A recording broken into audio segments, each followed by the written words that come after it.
Right. Hello, everyone. Good evening, good morning, good day, depending on which part of the world that you're watching us from. So, this is Changing the Narrative. My name is Efon Pomsa. I have here with me Dr. Enoch Ama, Dr. Isaac Enchi, and Miss Ruby Amanda Oboro Oferi. If I've murdered your name, I'm very sorry. So, today we're here to talk about. I'll let you introduce yourself so that you can give us the correct pronunciation if I've murdered it. I'm very sorry. So today we're here to talk about to PhD or not. In as much as I've had people ask me this question about, oh, when you do a PhD, do you just have to go into academia? I've had those questions myself because I've been trying to consider taking or getting into a PhD program, and then I back off because it's scary. It scares me because I know a few people doing PhD. They're always stressed out, and I don't know. It's not really been attractive in that sense. However, when they've crossed it, you can see that joy. You can see that energy, and they're always like very vibrant, and they're looking forward to the next chapter. So today I have Dr. Enoch and Dr. Isaac, who have completed their PhD and now doing a lot of lab works, and still improving on their research and so on. And also the fact that majority of people that do PhD end up in academia. And I know a few people trying to consider this route, however, they don't want to be in academia. So is it PhD only for academia? For myself as well, if I do end up not being so scared of face my fears and do end up doing a PhD, I don't want to be in academia. So what is there for me? So this conversation is for myself in as much as it is for the questions that I've been asked in my inbox a lot.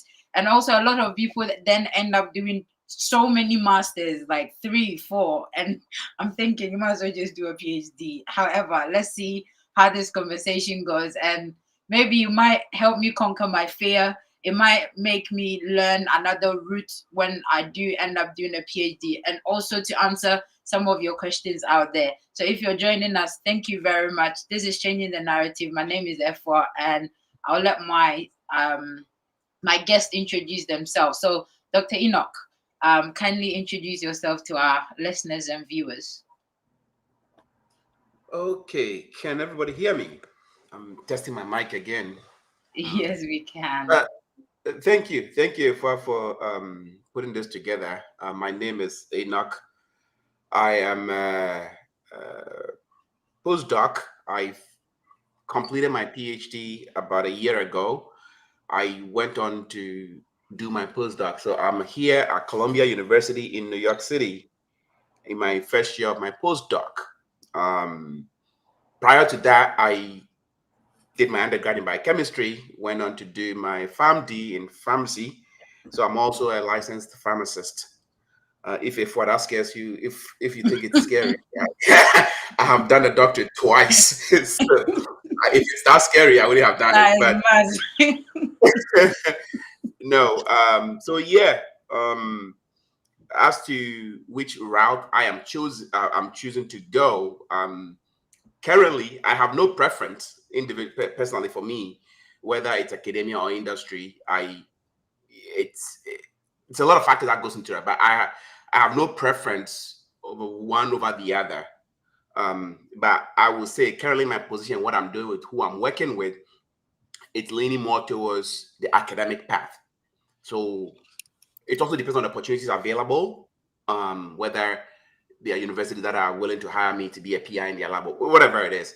But I have no preference as to whether I'm going to academia or industry. But so yeah, that's a little bit about my background. Thank you, Dr. Isaac. I mean, Dr. Enoch, Dr. Isaac, if you can introduce yourself as well. Yeah, thanks, Efua, and think good morning or good afternoon, good evening to everyone, and also to my co-panelists here, and also to you, Efua, for having me. I think I want to commend you for putting this together. I think it's timely, and I think it's very crucial. My name is Isaac Enchi. Pardon me, the way my name is spelled on this screen it's reverse, but I don't know how that happened. But I'm currently a research scientist with a biotech company here in California, San Diego. Proud to that, I worked in the another biotech small startup company in Canada, where I kind of help assist with one project, basically on lipids and lipid nanoparticles. And then, I also did a postdoc at Yale University after my PhD. And so my path has been more of a traditional way of progressing. I did my Bachelor of Science degree in chemistry from University of Cape Coast, Ghana, the best university in Ghana and probably No, that's Africa. not true. That is not true. The best university is KNUST. Okay. I knew this was gonna come up. I knew it. Yeah, so I mean, argue they can argue, but that's the fact. The best university in Ghana and probably Africa, and so I think during my third year, that was when this whole thing about grad school came into play, and so as a natural progression, after my Bachelor of Science degree, I kind of opted to be a teaching assistant.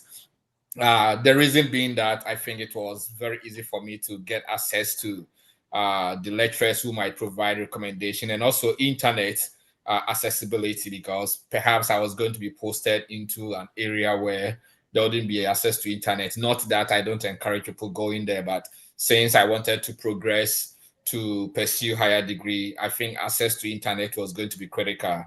And that was one of the reasons why I opted. But actually, I was posted to uh, at the Sadell College as a national service personnel, and I later my department opted that they wanted me to be a teaching assistant, so they coordinated with the national service, and then they were able to make me serve as a teaching assistant. And during that time, I mean, all my colleagues, we all had plans of pursuing graduate studies, and so we submitted a couple of applications, had a couple of admissions, and I finally settled on University of Alberta in Canada for my PhD program, and that was how it started and where I am now. So I'm excited to be here. I'm looking forward to having an interesting discussion and conversation. And like I would say, we all learn together, we grow together, and we win together. So glad to be here. Thank you.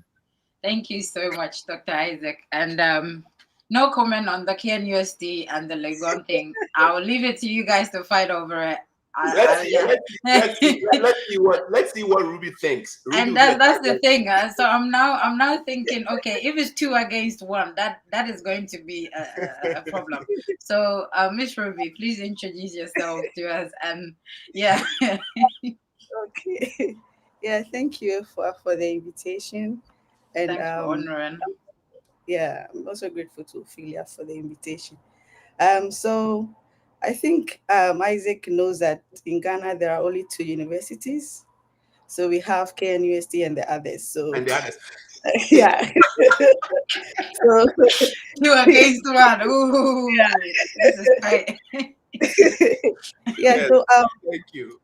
yeah, my name is Ruby Amanda Oboro Ferry. It's a mouthful name, but then Ruby is fine. Ruby. Yeah, so I think my path it's quite similar to Isaac's and a little bit different. Similar in the sense that after school I thought of also being a TA because of internet and then having access to the professors, easy recommendations here and there. Just having the full sight or experience with how teaching is, being a teaching assistant is, and then what goes into being in academia is just apprenticeship. So that I also opted for that option. So I had my bachelor's education in political science. So in KNUST, we call it political studies because of the small nature of the department. Then, unlike Isaac and then Dr. Enoch, who followed their trajectory of from the bachelor's to master's to doctoral, I think mine has been zigzag.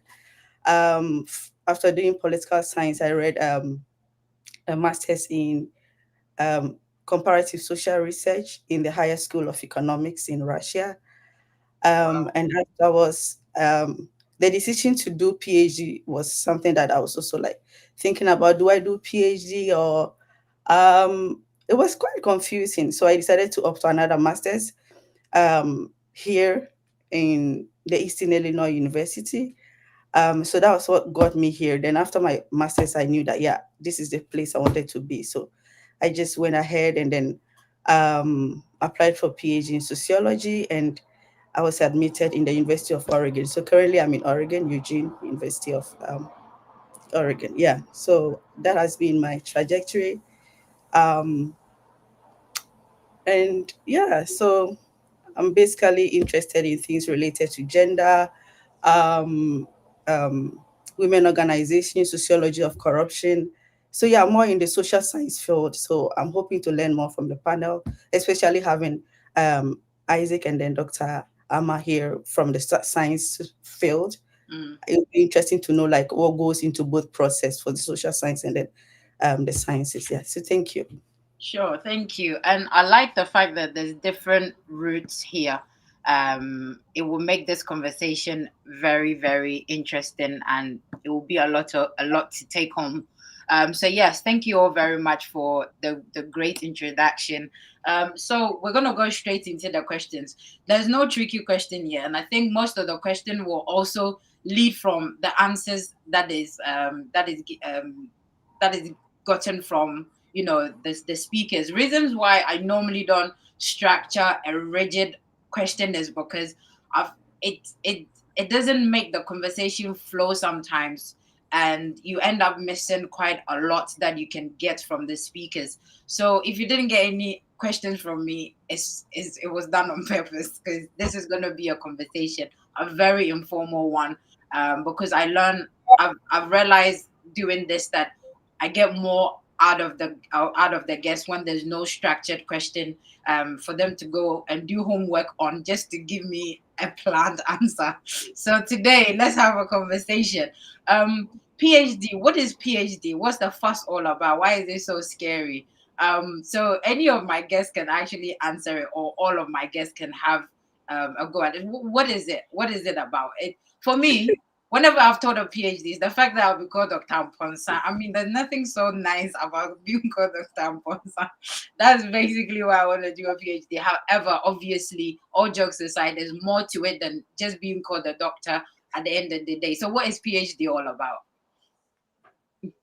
I can start, and or somebody else can start. But like you said, it's a question that's very difficult to answer, and I think people have a different perception about PhD, and also why people actually want to do it. It's very people have different reasons. Mm.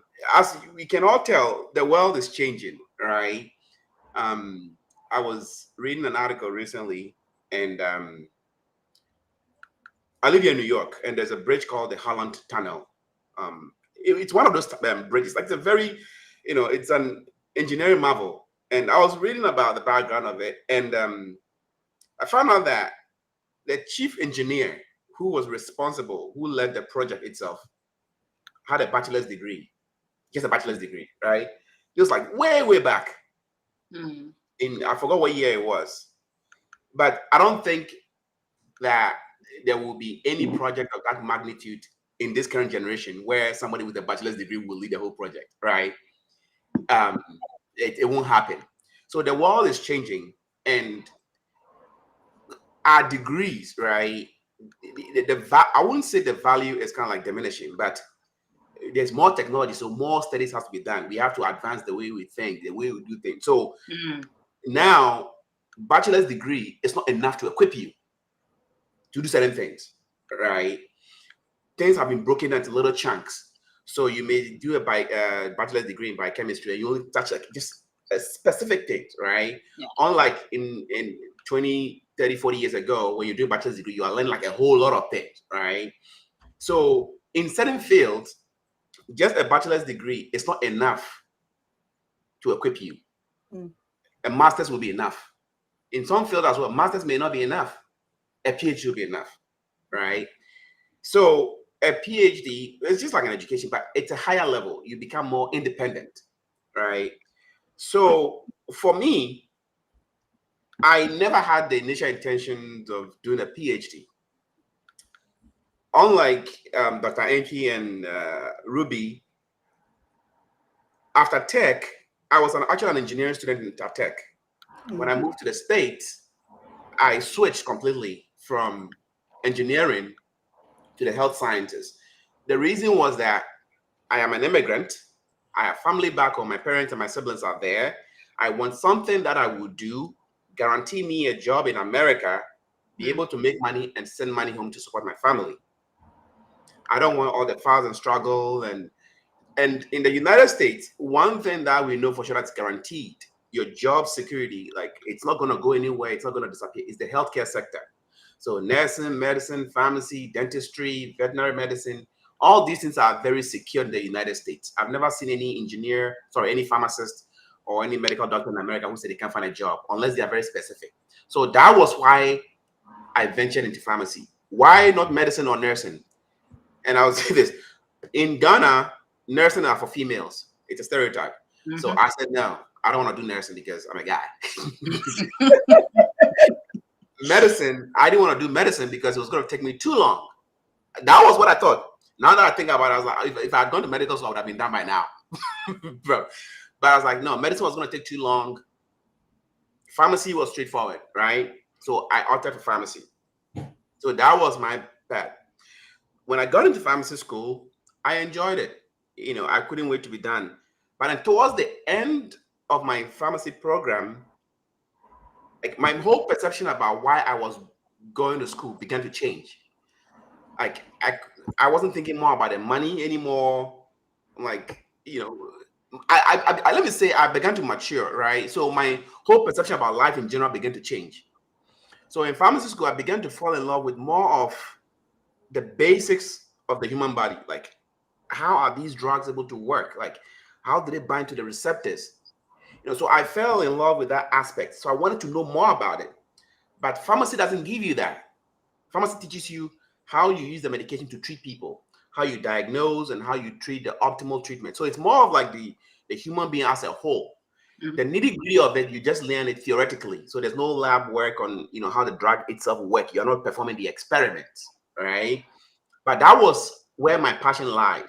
So I started associating myself with the professors who were teaching us pharmacology, medicinal chemistry, all these like the basic science aspects of pharmacy, because it's a two curriculums. You have the pharmacotherapeutic part and you have the basic science part.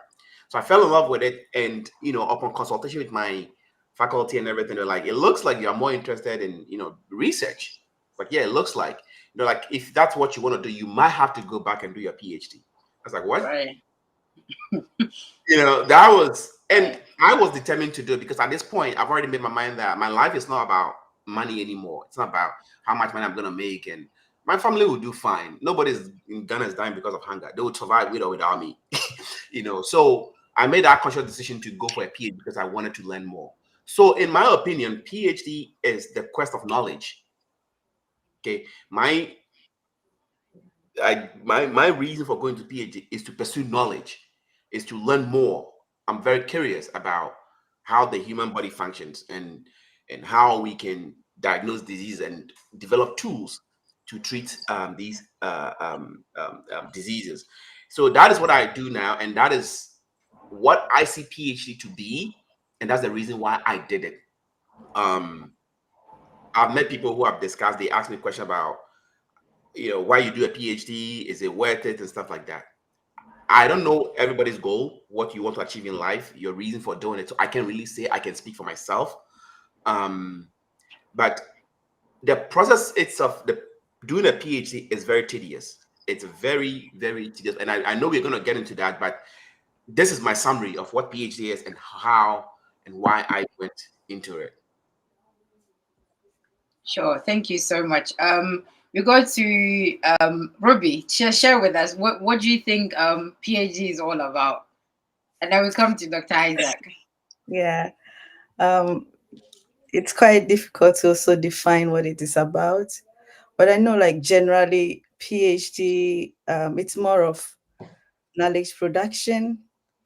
That is a basic engine for, or the foundation for pursuing PhD.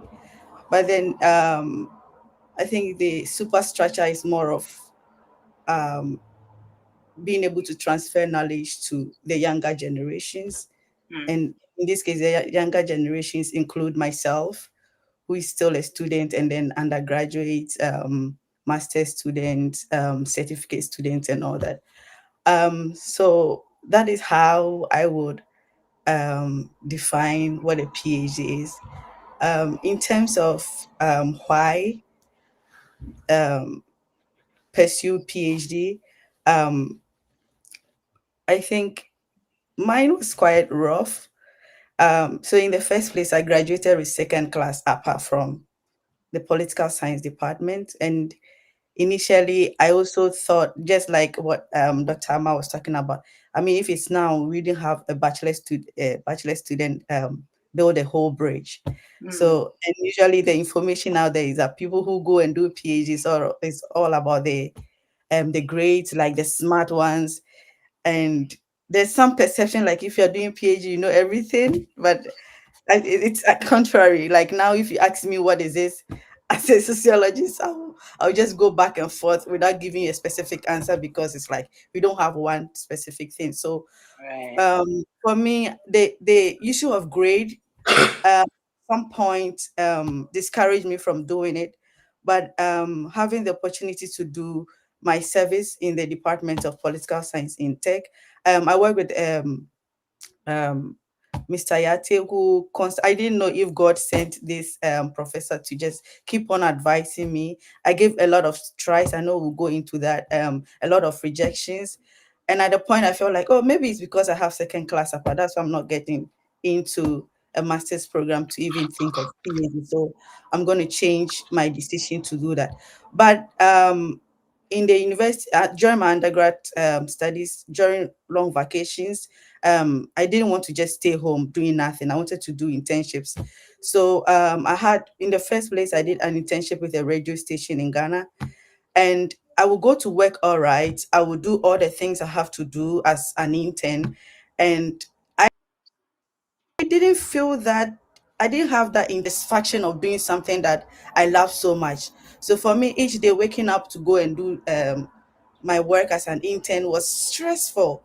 So Mm, and back then I knew that whenever we have classes or we have group discussions, I have my group members say, "Oh, Ruby, please lead us with the discussions." And I begin to compare, and I notice that, oh, it looks like I really like leading discussions.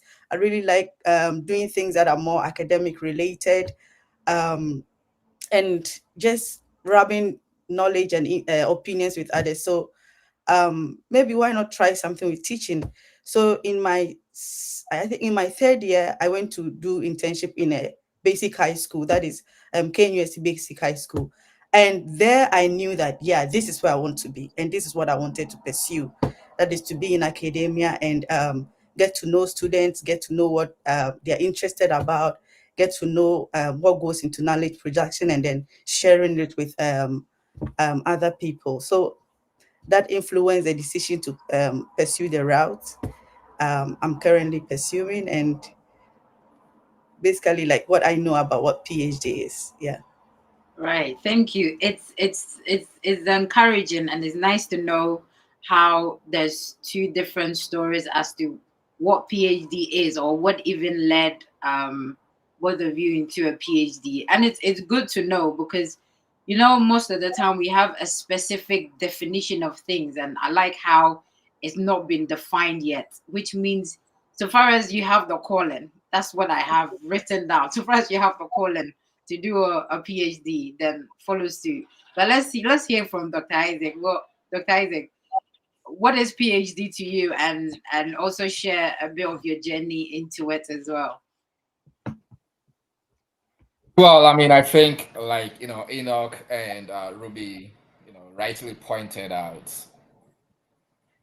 It's so if you look at where it started from, I mean, basically the word doctor of philosophy, doctor coming from the word, teacher, right? Mm, So it's more like a higher level of education where people are trained to be specialized in a specific field that they can help solve societal problem and like Ruby said, as well as impact the next generation. And that is why this whole idea of PhD always directly linked to academia kind of still stays, because then it's expected that a doctor, a teacher, so you want to always impact and then keep on. But now we've seen that not only can people excel and do extraordinary outside academia, people can also do well with a doctorate in different field without necessarily going into the traditional stream of, PhD, getting a faculty position, and so on and so forth. And so in this case, then the motivation and your reason for pursuing a PhD might be different.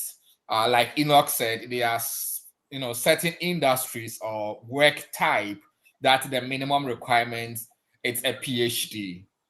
It might not be an academic. For example, in my role, especially in the pharma biotech space, most scientists position, even though you can apply with a master's, sometimes a master's with certain years of experience.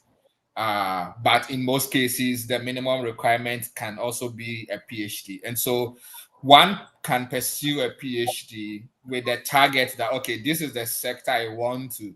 And I think that even though I can progress perhaps with a master's to get to what level, but at the same time, too, I can also enter into this area with a PhD. And I think it helps because the training kind of make you specialized in a specific area, right? So, for example, you go to school, your PhD is in chemistry, and even within the realms of chemistry, there are speciality, right? I did organic chemistry, and even within organic chemistry, there are still sub areas. My research area was mostly on peptide chemistry.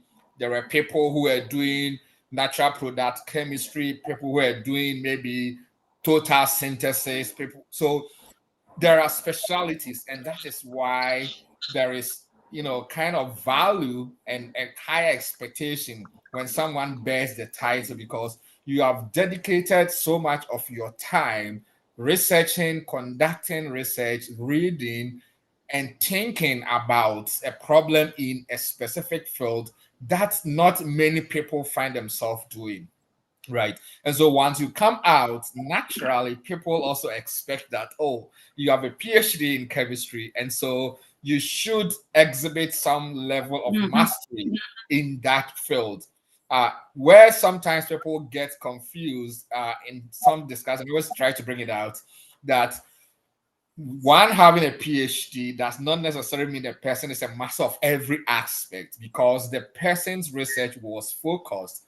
However, it is expected that because of the training you've gone through, you should be able to kind of read through even outside your area of expectation and make informed decisions and judgments. You might not be a master's or an expert in a certain field, but you've gone through a certain training that can equip you to be able to read, understand, and make certain informed decisions. And that's why when someone has a PhD and you are speaking or you're talking, people expect that it carries weight, because you just don't speak out of ignorance. You speak based on facts, literature, and so on. But we are human. We have our limitations. We have where we know. The motivation for anyone going into a PhD can vary. What motivated me to go into a PhD is not actually what I am, because, like I said, naturally, everybody wants to go through the progression. And so I found myself that I wanted to go into academia. My goal was to get a PhD, perhaps go back to Ghana, and then pick up a faculty position. And this was because back then in Ghana, there were no industry. The only thing I know, so for someone with a PhD is someone who is teaching. There is no pharmaceutical company. And so I couldn't have thought of any other motivation apart from academia. But once I started my PhD, got exposed to, oh, okay, there are pharma companies that a PhD is needed. There are other areas that a PhD. Then I allowed myself to explore all the options available. So me going to do a postdoc was still in that phase where I was like, okay, I still would like to go to academia, but I also think I can excel and equally do the things that I want to do in the industry. So after 1 year of my postdoc, that was when I made a firm decision that, well, I think I'm not going into academia and I want to go into the industry. And so everybody, I mean, you can still be in a PhD. It's okay if you don't really know exactly where you want to find yourself. What I want to encourage you or advise is that allow yourself to explore, learn all the various options that are available, and assess your strengths, assess your passion, and what you actually want to do. That can also help you. And with the help of mentors and other people within the space, they can give their perspective, and that can also even help you further, streamline certain decisions. So if you ask me what a PhD is, I think it's a ready track for anybody who wants to pursue. I always encourage that if you have the passion to pursue, why not? It's a good thing to do. I think you add value to society, you help in any small way. Sometimes you hear statements like, oh, you have all these PhDs, but they are not solving any problems, or they are not doing anything, or they are not making cars, or they are not building those things. It's an easy way. What people forget is that most of these discoveries are coming from research publications, from research labs. So they might not be the forefront of the big pharma or the heavy equipment making, but it comes from a theory proposed by somebody. It came from a publications and all those things. But a lot of times nobody cares what you publish. All what they want is the phone is made. As to what constitute the phone, all the electrodes and all the wiring and how the process there, nobody cares. All what they care is that somebody made a phone, and those are the face. Final And it's product. even the Yes. same with the pharma company. When someone goes to the hospital, they get a medication. All they know is a medical doctor. They don't know a chemist is actually the Behind the one behind. scenes. Yeah. Yes.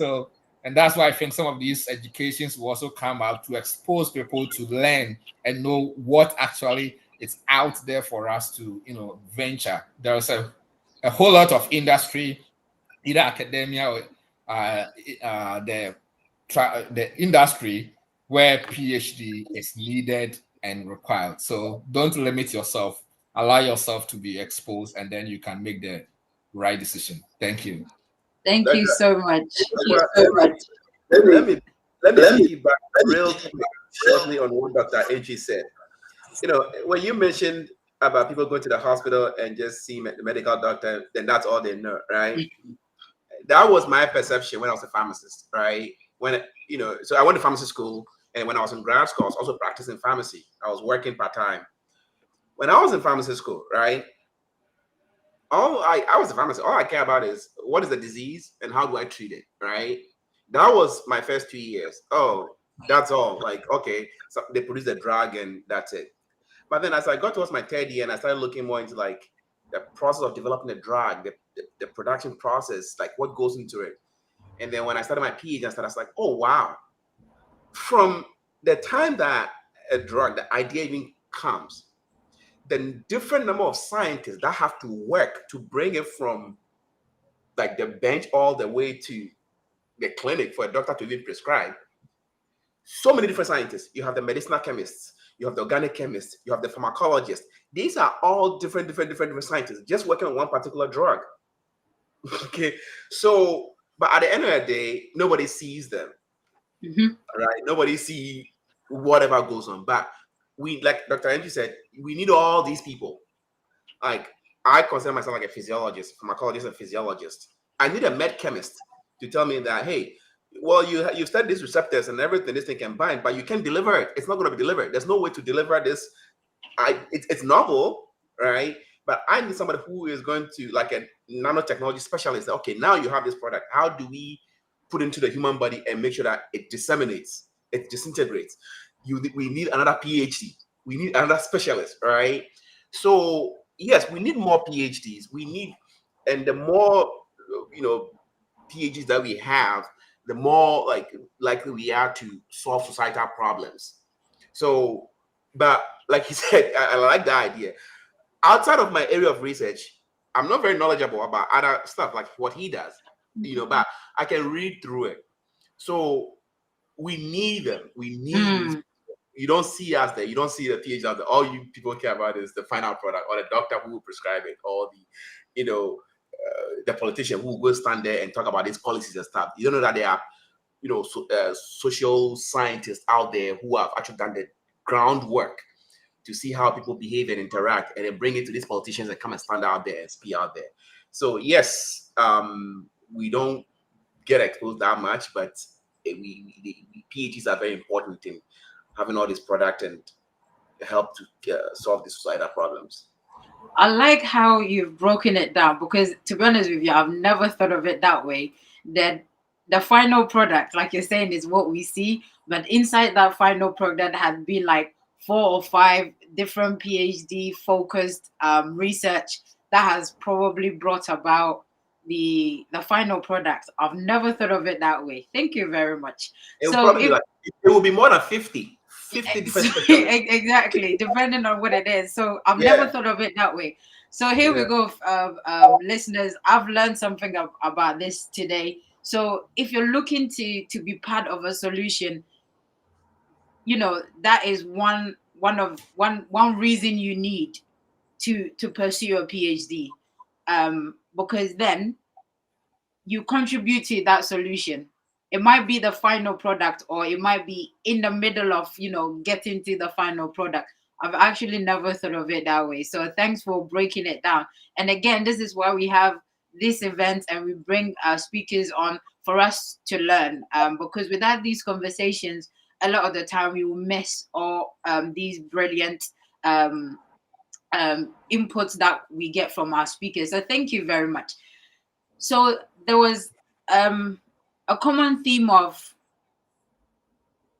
grades, or what you wanted to do because you didn't know, and what you knew at that time was focused on academia. And I think I've heard that academia roots it's been a real caring contribution in this conversation. And that's the thing, a lot of people do not want to go into a PhD because they feel that is the only route to take. That is the only work out there for them. However, getting to the end of the conversation, we realize there's a lot in between. So you could do your research and then contribute to an industry. And reading about a few of the post PhD positions that I've read, it makes sense now. It's like working on a specific topic, on a specific problem. Let me put it that way, to find a solution. And after that, you become not necessarily an expert, but a subject matter expertise, which could lead you into consultancy. I think I'm beginning to answer some of the questions myself, but I'm going to throw it out there to our guest. Actually, before we go there, grades. What grades does a person need to have? Does going into PhD, what do you need? How do you have to prepare yourself, for example, when it comes to grades, when it comes to certain certifications, certain ideas, mentality? Let's talk about those things. So Dr. Enoch, I'm gonna let you speak on grades, and then Ruby, I'll let you speak on mentality, or your the mental state that you have to be into to approach a PhD, or to make you a PhD student worthy. Let me put it that way. And then Dr. Isaac, if you can hit on um other concepts, or because if you want to do like a master's, in a certain subject, or even if you're looking to study overseas, all of these things that people need to have, the background, the volunteering, the research, the literature, and so on and so forth. If you can tackle on that, so that we can put that conversation together. So we start with Ruby this time. Okay. So in terms of the mental frame, like psychologically, if I'm wrong, if you can correct me, and if I'm veering off, you can bring me back. In terms of what one will have to do to say, oh, psychologically, I'm ready to pursue PhD. I think in the first place, it's individual specific. Um, So sometimes you would have to go through like a lot of back and forth with what you actually want to do with yourself, or in terms of career or professional path, first, before you decide to say, oh, okay, I've done these things, and I think, oh, this is what I'm really interested in. So in the first place, it has to do with one's interest. um so psychologically, once you know that, oh, I'm interested in things related to, say, gender, and I find myself asking questions about why are women here, why are girls here, why is this happening, and there's nobody talking about it from the knowledge production field, like what Enoch and Isaac was talking about. Because you can't just come and say, oh, in Ghana many women are housewives. Mm. What is the statistics behind it? How did you come with that assertion? Like, what are your evidence for doing that? um Being interested in doing these things or understanding these things means that you have to train your minds, or we have to like pursue things that equip us enough to be able to come up with assertions that people will say, oh yeah, the subject matter, as you said, if what, like you, the topic you're talking about, you are really relevant, and what you're saying is Mm. knowledgeable, or something that we can base on to enact policies. Because, oh, you've pursued PhD, and perhaps have taken certain courses that have enabled you to come up with that assertion. So the mental frame, one, in terms of your interest, that that is a big push. Then another thing too has to do with mentors. um so for me, when I decided to go and do PhD, I just didn't say, oh, I'm going to do PhD because um maybe I've done a master's, and then I have like a good grade, so I'm just going to do it. It took me a lot of time talking to people. So Mm. after my first master's, I've had to write to professors that have read their works, that was interested in what they are doing and wanted to work with them. And it took some of them to say, oh, yeah, you did. So my first master's, which was comparative social research, was more of social science methods. So where you are doing the data analysis, you are doing ethnography and all the things related to qualitative research and all that. And mind you, I'm coming from a political science background. Mm. So- and I wanted to pursue a PhD in sociology because I anticipated it giving me the niche of combining things I've learned in political science, and then using my strength or what I've learned in the comparative social research to be able to analyze things that are socio-political. But then I didn't know a lot of sociological theories. So I've had people that when I wrote to would tell me blunt that, Ruby, I think you need to take a master's in sociology to be Mm. able to know the theories and all that. And that helped in recycling myself to know that, oh, there are actually some things that I'll have to do to be able to pursue this journey. So for some fields, you have to take some certifications. For some fields, based on the advices and what they say, you have to go back and do another master's, which will expose you to some of the critical things that you need. Because I can't do sociology without knowing like Du Bois, knowing all the big theorists who are propounding things. I didn't know that. All I knew was political theory and interesting things. And although the social science fields are related, the process of analysis in each discipline is quite different. So I had to get these people tell me this is what you have to do to be ready. So pursuing those things, after my second master's, I knew that psychologically I was ready to pursue like a PhD. So sometimes you have to do with talking to people, sometimes you have to do with your interests.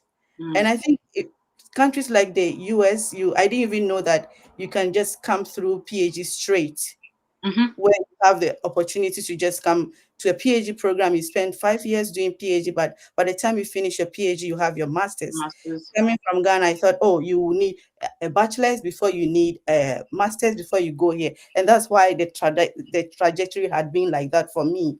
But countries like US give opportunity to do that. And in those cases, what will push you or what will make one feel like, oh, I'm ready to do PhD is based on your interest. If you have a field that is very like definite and defined that, oh, I want to pursue this research in this area, I think going through the 5 years process will take you there. But sometimes, just like the route I took, you have to take a first masters, get people advise you on what to do or certain skills to acquire to be able to pursue it. And now in the social science, pursuing data analysis is becoming a big niche. So usually students or like many applicants who have the opportunity to do something relating to R with Stata, with Python, and all these things, it becomes like it grooms our brains and makes Mm. us very competitive in the application process. So all these things, for me, I think the resources that we have in our self-development, it contributes majorly to our mental set to say, oh, I'm ready to pursue this path. Wow. Thank you very much. So from what you've gathered, from what you've said and what I've gathered is you need a growth mindset, be able to learn and unlearn and Yeah. be curious Mhm. in what it is that you want to go into, and have an interest in what it is that you need to pursue, and also knowing you. Because I mean, even if it's 5 years, that's a lot of years. Yeah. Yeah, so no, yeah, yeah, you have answered the question. There was no right or wrong answer, because at the end of the day, you're speaking from your experience. But yes, thank you very much. So we go to Dr. Isaac. Yeah, so I mean, in preparing for a PhD or any graduate program, I know Enoch will talk much about the grade, but there are a lot of factors that goes into or they consider. Mhm. Uh, Grades is one of them. Uh, Research experience in most cases, it's one of them. Uh, your statement of purpose or what it's motivating you to pursue higher degree, it's also one of them. You also need recommendation letters from faculty members and other people who can write support letter to demonstrate that indeed you are a suitable candidate to pursue higher degree. And so these are mostly the basic requirements for pursuing a higher degree. In most cases, the requirement for master's and PhD are not too much of a difference, especially the basic requirement of CGPA and those kind of stuff. There are instances where certain programs will ask you to write a research proposal, which varies from university to university. But in most cases, especially for the STEM-based program, a lot already have their ongoing research with the grants. And in most cases, you likely be working on one of the existing projects or stuff. So it's not like you are coming with your own research proposal. There are exceptions though, right? Yeah, people have some ideas, and in those instances the idea should be something that they want to pursue a program, has the resource, or the institution has the resource. So if you are proposing something, maybe a research to a particular professor, but they don't even have the equipment or the facilities to conduct that research, it might be a novel or groundbreaking ideas, but then the resources might limit you. And so there are Mm. instances where some research proposals, the application process, it's mostly the same route for masters and then a PhD. Schools open the application portal, they invite prospective graduate students, international and then domestic graduate students to apply. They give their admission requirements, and sometimes there are two different sets of requirements: the generic admission requirement from the institution, and there are sometimes program specific requirements.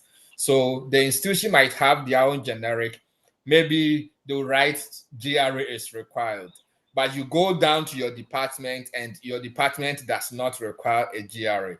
And so you Mm. have to read both the general admission requirements together with the program specific requirements. And I always tell people, if anything is unclear to you, the first thing you have to do is to reach out to these program coordinators and seek for clarity. What you do not want to do is to invest time, because time is money, to invest money into it, get admission, and only to find out that there is no funding, or create a profile about to submit and only to find out that GRE or some test score is required and you don't have it. So doing the background search, I know we have a lot of resources. FUA, Enoch, and many other people provide these resources.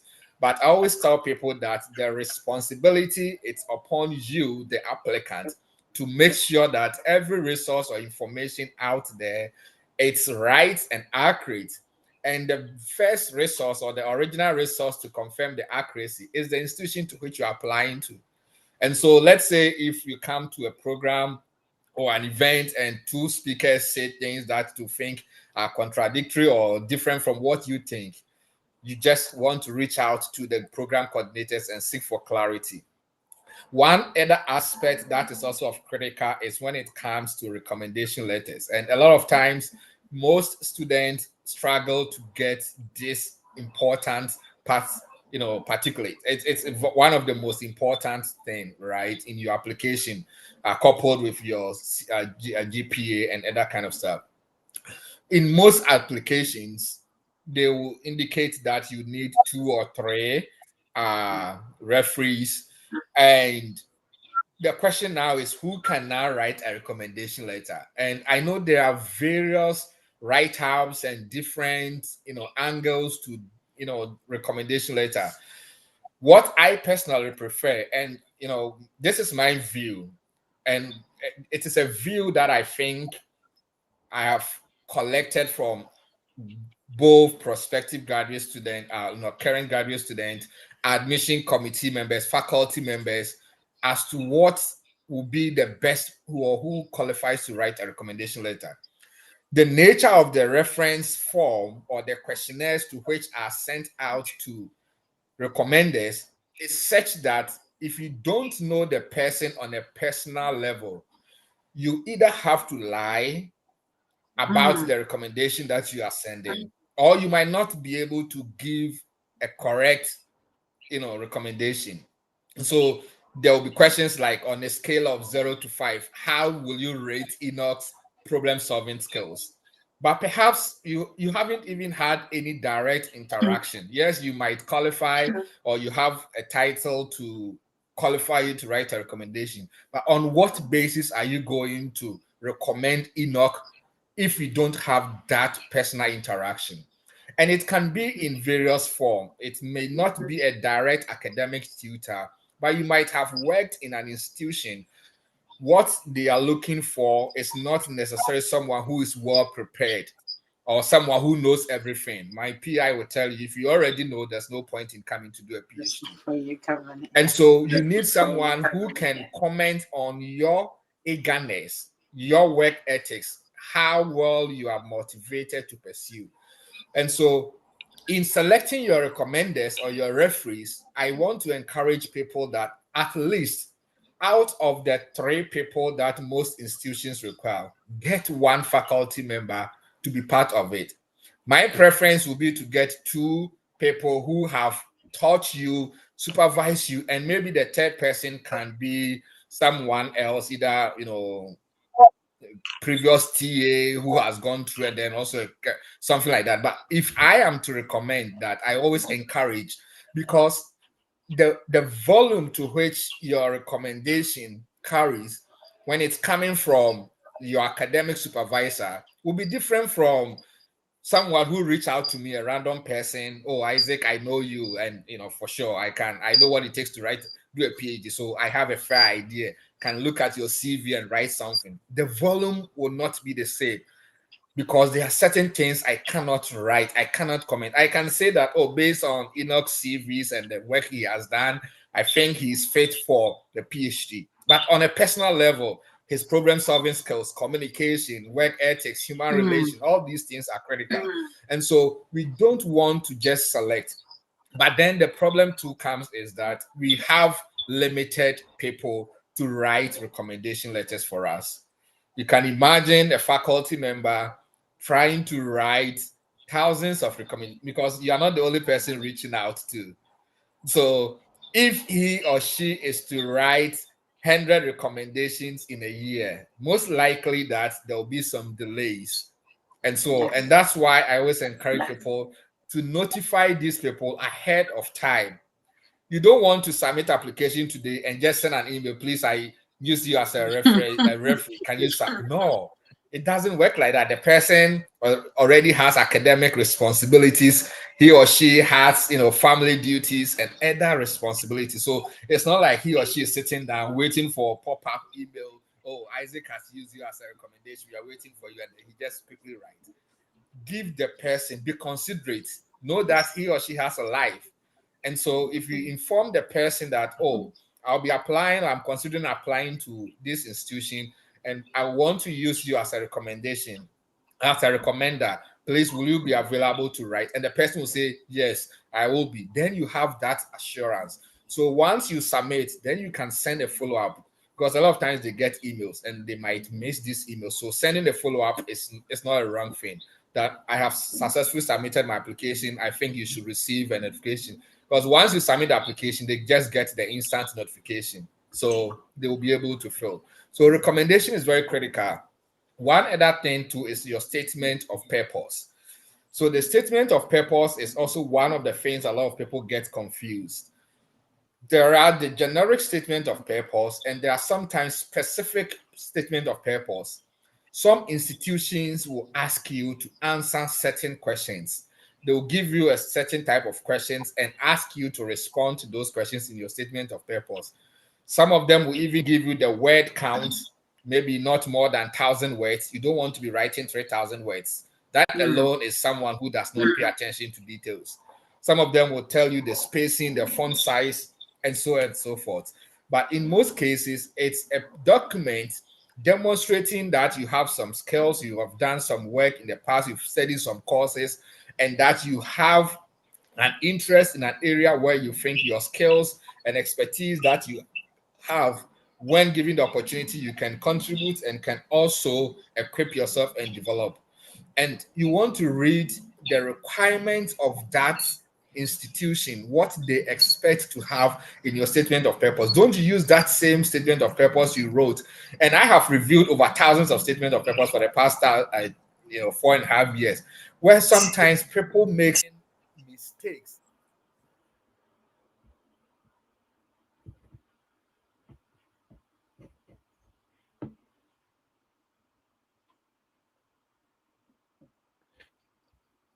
Is it me or have we lost Dr. Isaac?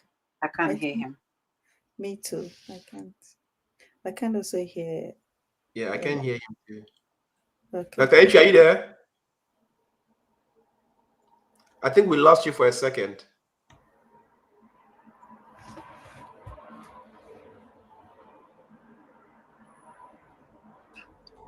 We can see he's still talking, but there's no sound.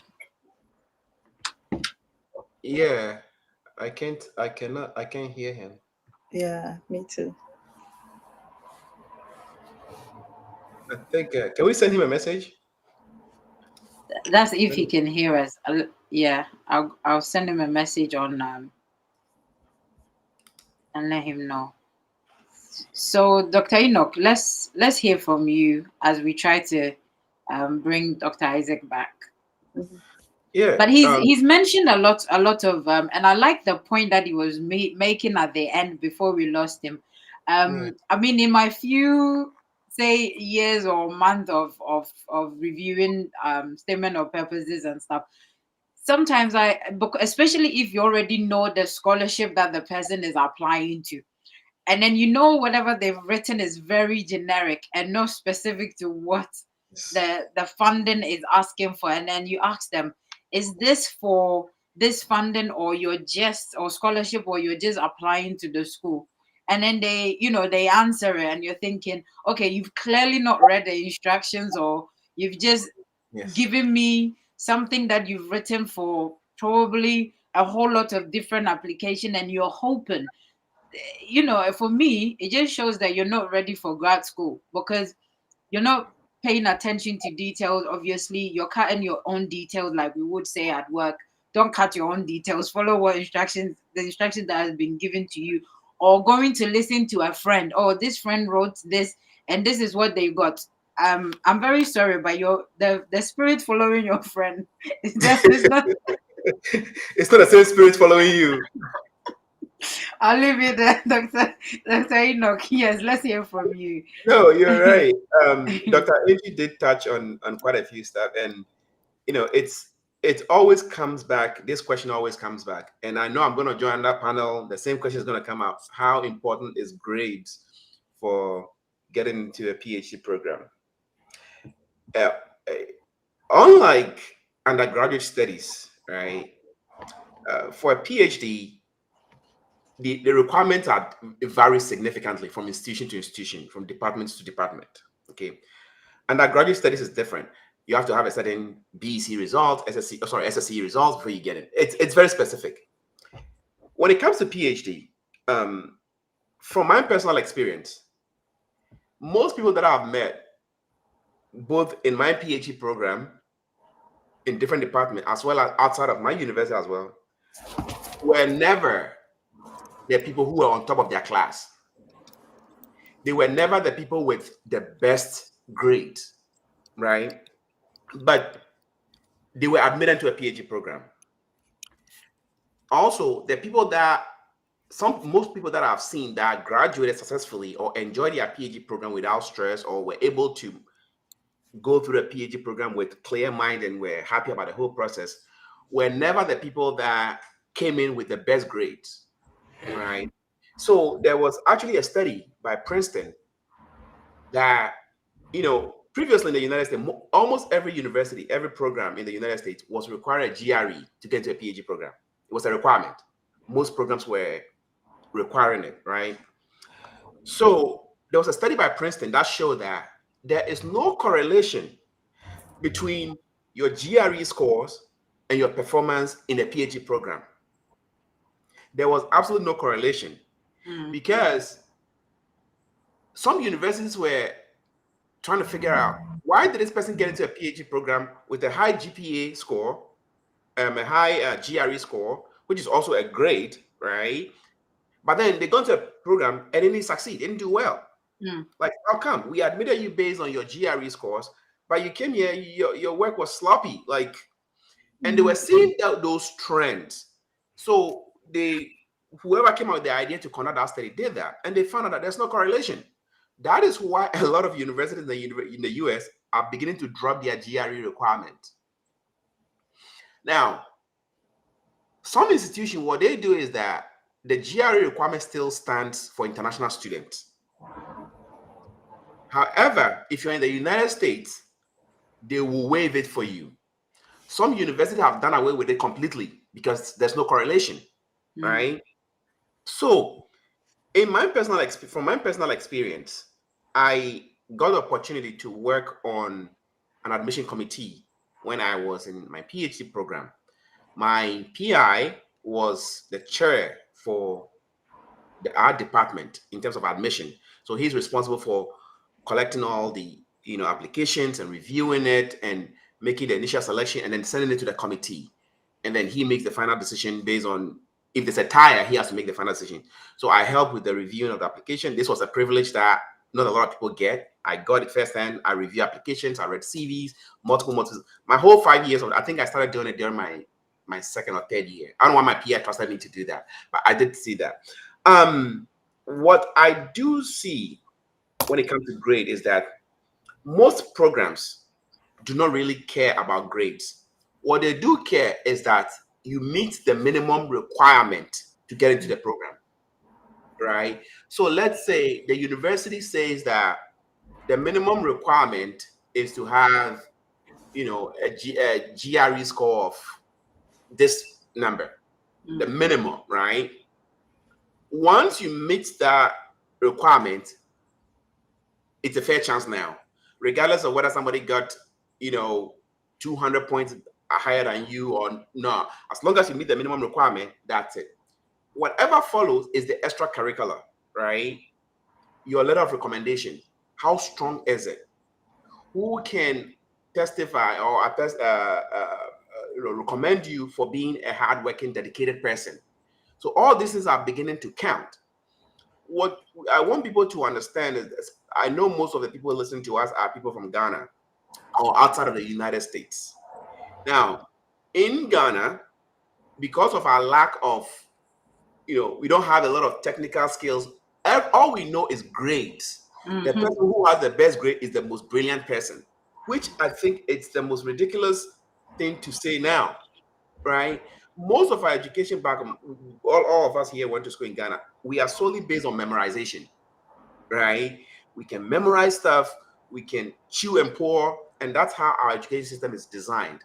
So the person who is able to memorize and get A's or first class is considered the most brilliant person, right? However, in PhD, there's technicalities. There are things I can speak mostly for the science. Your ability to be independent, which goes across all fields, social science, you have to be very independent. In undergrad, you are told this is the material, study it, and write an exam. In a PhD, this is a real world problem.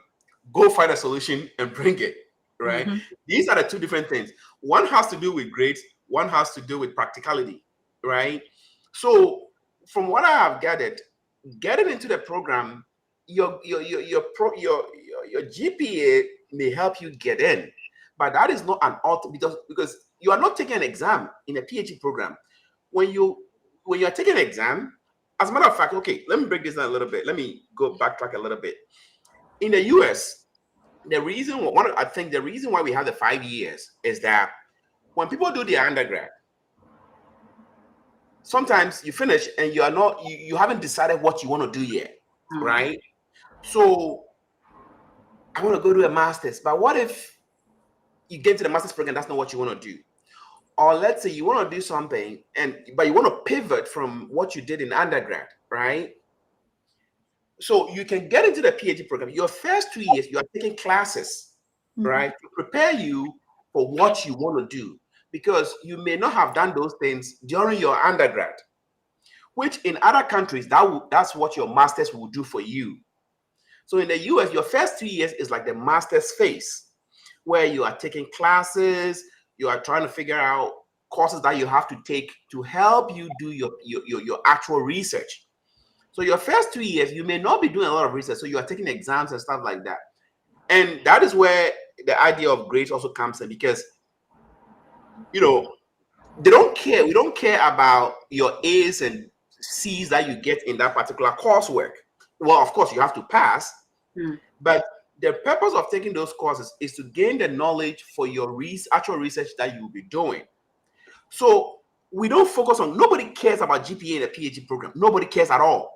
So when people come in from undergrad, and the problem with the US system begins to kick in. Because people are coming directly from undergrad, they still have that GPA mindset, right? I have to have the perfect GPA. They spend so much time trying to focus on studying and getting A's and A minus, like the best grades. Your PI doesn't care. They don't really care. The goal is not grades here. The grades don't matter at all, right? So I think that also goes into the admission process. Yeah, great. You have grade A's and stuff like that, but that's not what you're coming to do here, right? You're not going to be tested based on grades and stuff like that. That is why I tell people that just meet the minimum requirement. Study, do your best, okay? Do your best. The first step is your grade. Of course, if you have all F's in your courses or D's and E's, nobody's going to look at your application. Come on now, of course, right? But don't focus so much on just the grades, okay? If you can get B's throughout all your courses, but then also have like a research experience or have worked under a mentor who does research, and they can write you a good letter of recommendation. If you add that to your grade, which meets the university's admission criteria, that's a strong boost.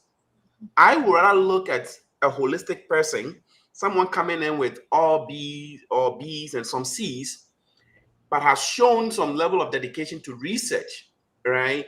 Oh, they were able to work in this person's lab and they did this hands-on experience. They know how to do cell culture. They know how to do titration. They know how to do this stuff.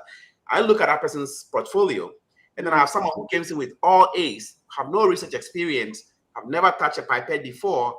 I'm kind of like a little iffy, right? Because I am bringing you into the PhD program to do hands-on stuff, not to come and take exams and pass and go. And pass and go. Yeah. So that is where we stand. That is how you have to make that decision, because we are looking, people are looking, PIs are looking for people who can do work, who can think outside of the textbook. Because in a PhD, you are going to do something that nobody has done before. Nobody's giving you a material to reproduce. You are discovering something new. So if your whole life is based on reading and pouring, it may not be enough. Okay. Mm-hmm. So I would tell people not to focus so much on their GPA and stuff like that. All I would say is make sure that you are meeting the minimum requirements. And sometimes when it comes to grades and you don't meet the requirements, go to the department level. Okay. Go down to the department level. If you are able to identify the PI or the particular research area that you are trying to get into, reach out to somebody there and talk to them.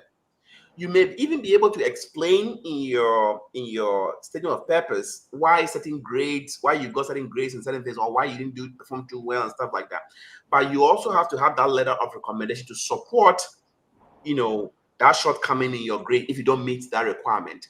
So I know most of the people that have made my PhD program never came in with like the 4.0 GPA or they graduated with cum laude. No, there are people who may not be very good with taking, because not everybody is good at test taking. That's one thing that I want people to also understand, right? People are not very good at test taking, and most PhD students PhDs have met are not good test taking. We hate tests. So when you have to go back and take a course. We hate taking courses. We just want to read papers, collect the information, come to the bench, and use that information to do something. I don't want to be tested and choose A or we hate it. Most PhDs, that's why when you ask someone with a PhD question, they don't give you direct answers. They don't tell you that this is the answer. We try to explain why this will be the answer or why that will not be the answer, right? So I will tell people that focus on developing skills and talent, having hands-on, experiences rather than just focusing solely. And if you have these things, let them show in your letter of your statement of purpose, right? And also the people that will write a letter of recommendation, let them highlight your expertise and the things that you are very great at. That will supplement your grades. But focusing too much on the grades, I would say, it's once you meet the university's requirements, which oftentimes it's not excessive. It's most of the time like an average of a B or a B plus or something. It's not excessive. So if you are over there, just hang in there. I won't be shooting for all A's, putting that extra stress on myself. Focus on, skill sets, experiences, and because that's what matters a lot in a PhD program. Sure. Thank you so much. You've given a lot of information there. Because I know from where we come from, it's great to know that you're an A student or A star student, and that is where we can tell that the future is great or bright for you. Whereas those of us that that are getting B's and C's, only God knows where we are we get looked at to go. But again, this is where surprises comes in, when you can think outside the box and do more outside your grades, is where the difference is made. Somebody would end up getting a specific or a certain job that we all thought an A grade student should be the one there, and then we've realized that they can't even think logically or critically, whereas the B student probably will be able to get. And saying that, when I came, so I did my GCSEs in the UK, and I realized my way of thinking had to change in terms of how I I sort of answer questions in, they weren't looking at regurgitating answers. They wanted to know how you understand it as an individual.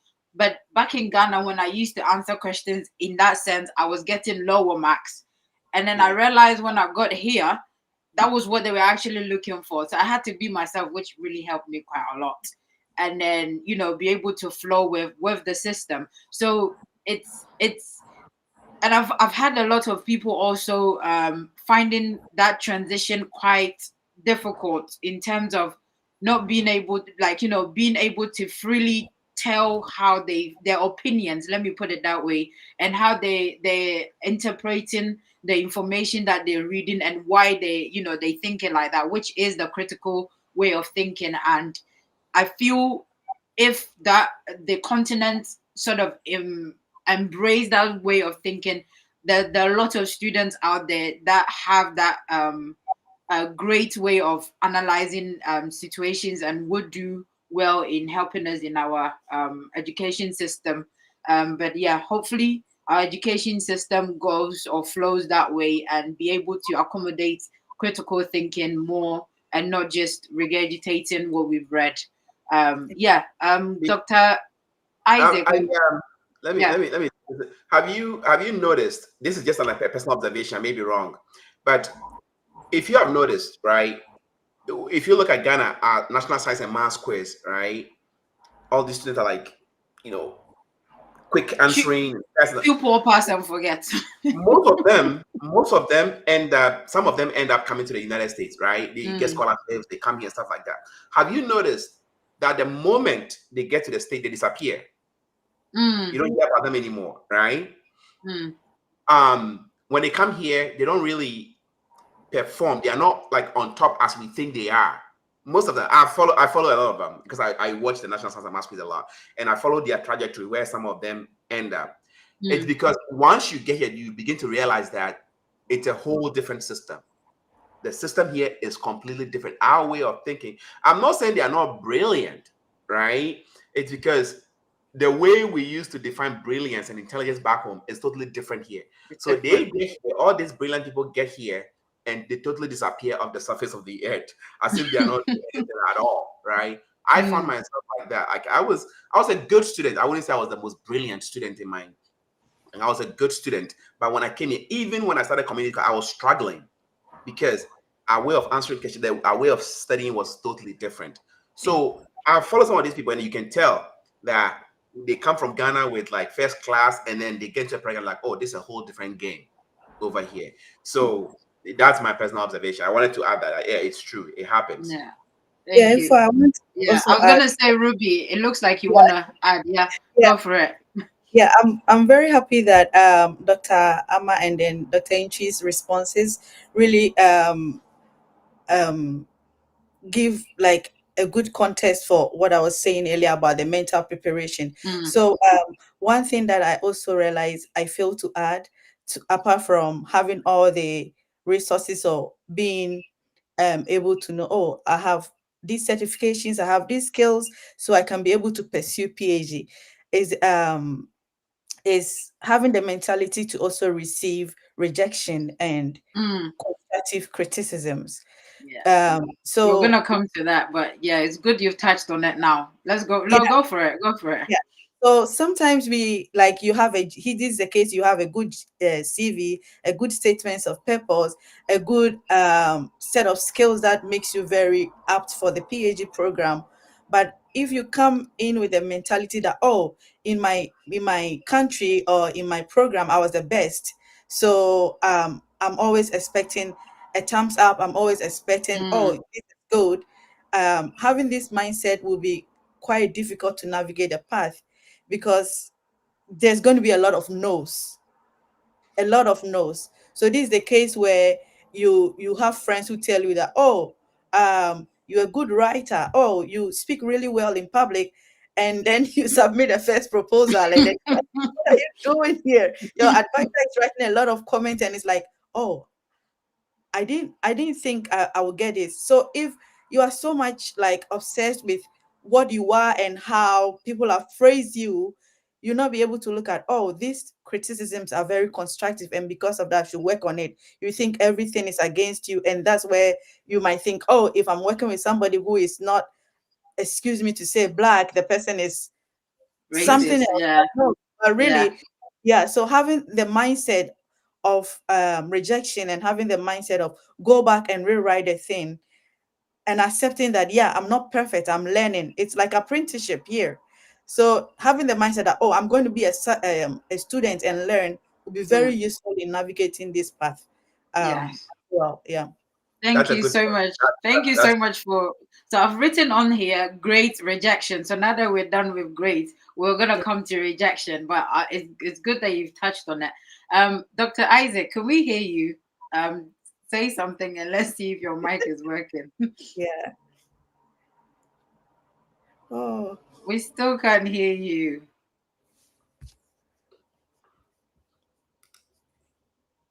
Yeah, I don't know what's happened with your can, mic, but can you hear us though? Can you hear us? I think he's probably trying to is fix. good. Yeah. So yeah. let's engage with our comment section so that we'll be able to answer some questions.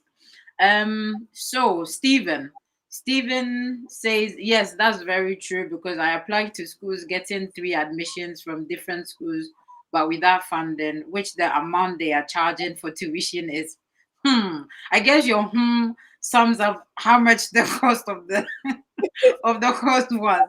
Yeah. PhDs and grad school, especially as an international student, is very expensive. I think PhD we are looking at 57 to 100K, which I don't know who in their right mind would have that money to fund their own PhD with that amount.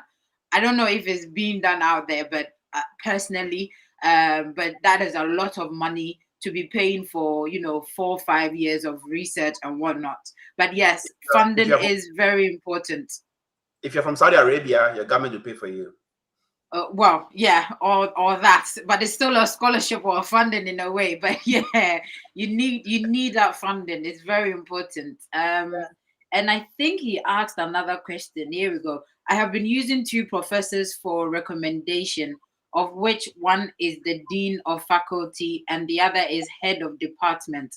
Please, is it good to use professors from the same faculty? I think I will leave this to my guest to answer this because I don't know much about recommendations in that it only normally states the kind of people to consider or what they're looking at in terms of their profession and who they should be in, either related to you in a specific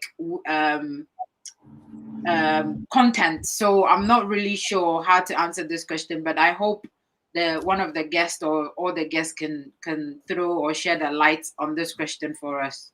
Okay. Can I touch on the funding prospect Yes, and then, of course, go for it.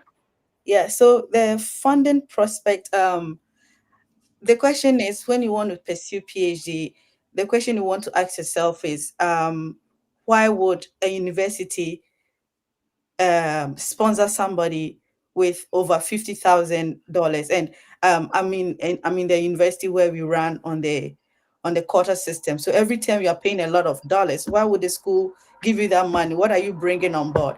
And the response goes back to what Dr. Intri and then Dr. Amma was talking about. You don't need to be perfect, but then having people vouch that these are the skills you carry and this is your worth. If you are invested in, this is the outcome that this is who you are going to be, um, will make universities want to fund you and all that.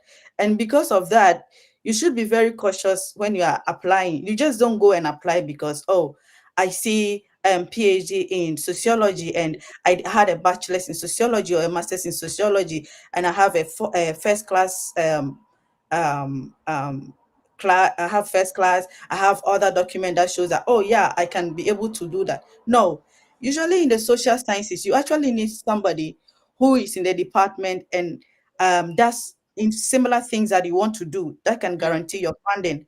So unlike somebody who will have a very good class and everything and will just go ahead and apply without, in some departments you don't need to get any advice or somebody vouch for you that, oh yeah, when you come in, I'm going to work with you. But going ahead to write the code emails or even speak with professors who are doing things similar can increase your chances of getting admissions, funding.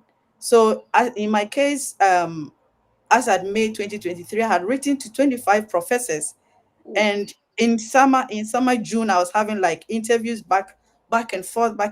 Every professor, almost all of them, I had some of them not wanting to talk with me, but giving me the go ahead that, yeah, I've seen your CV and your credentials and I think you are good. So I had to write that in my statement of purpose that, yeah, I've spoken to this professor who has agreed to work with me and all that. So when admissions see such things, they know that, oh yeah, we already have somebody in the house who wants to work with you, and your grades are good. So yeah, why not fund this person coming than funding somebody we don't even know anything about? So that guarantees the funding prospect. And touching on the HOD issue, in Ghana, we come from a country where many people respect titles. In these countries, titles are not like, titles mean nothing. Yeah, so like I'm in a department where I'm really struggling to even call my professor by the first name, because like you have to add, oh, doctor, professor, you have to add it. But here it's like, you just call me by my name, and it's difficult. So sometimes when you are considering letter of recommendations, applicants are too quick to think that letting the HOD, who has taught you nothing, who does not know your academic background, who does not know what you are doing, or a dean of students who you know by maybe some form of network, will boost your chances of being employed, because like, oh, they think that admission will say, oh, this is a dean from KUST. So no, it doesn't work like that. Yeah, so you should be really cautious. And I think Dr. Ahmad touched on that. You should be really I think Dr. Entry, yeah, you should be really cautious on who write the letter of recommendation for you.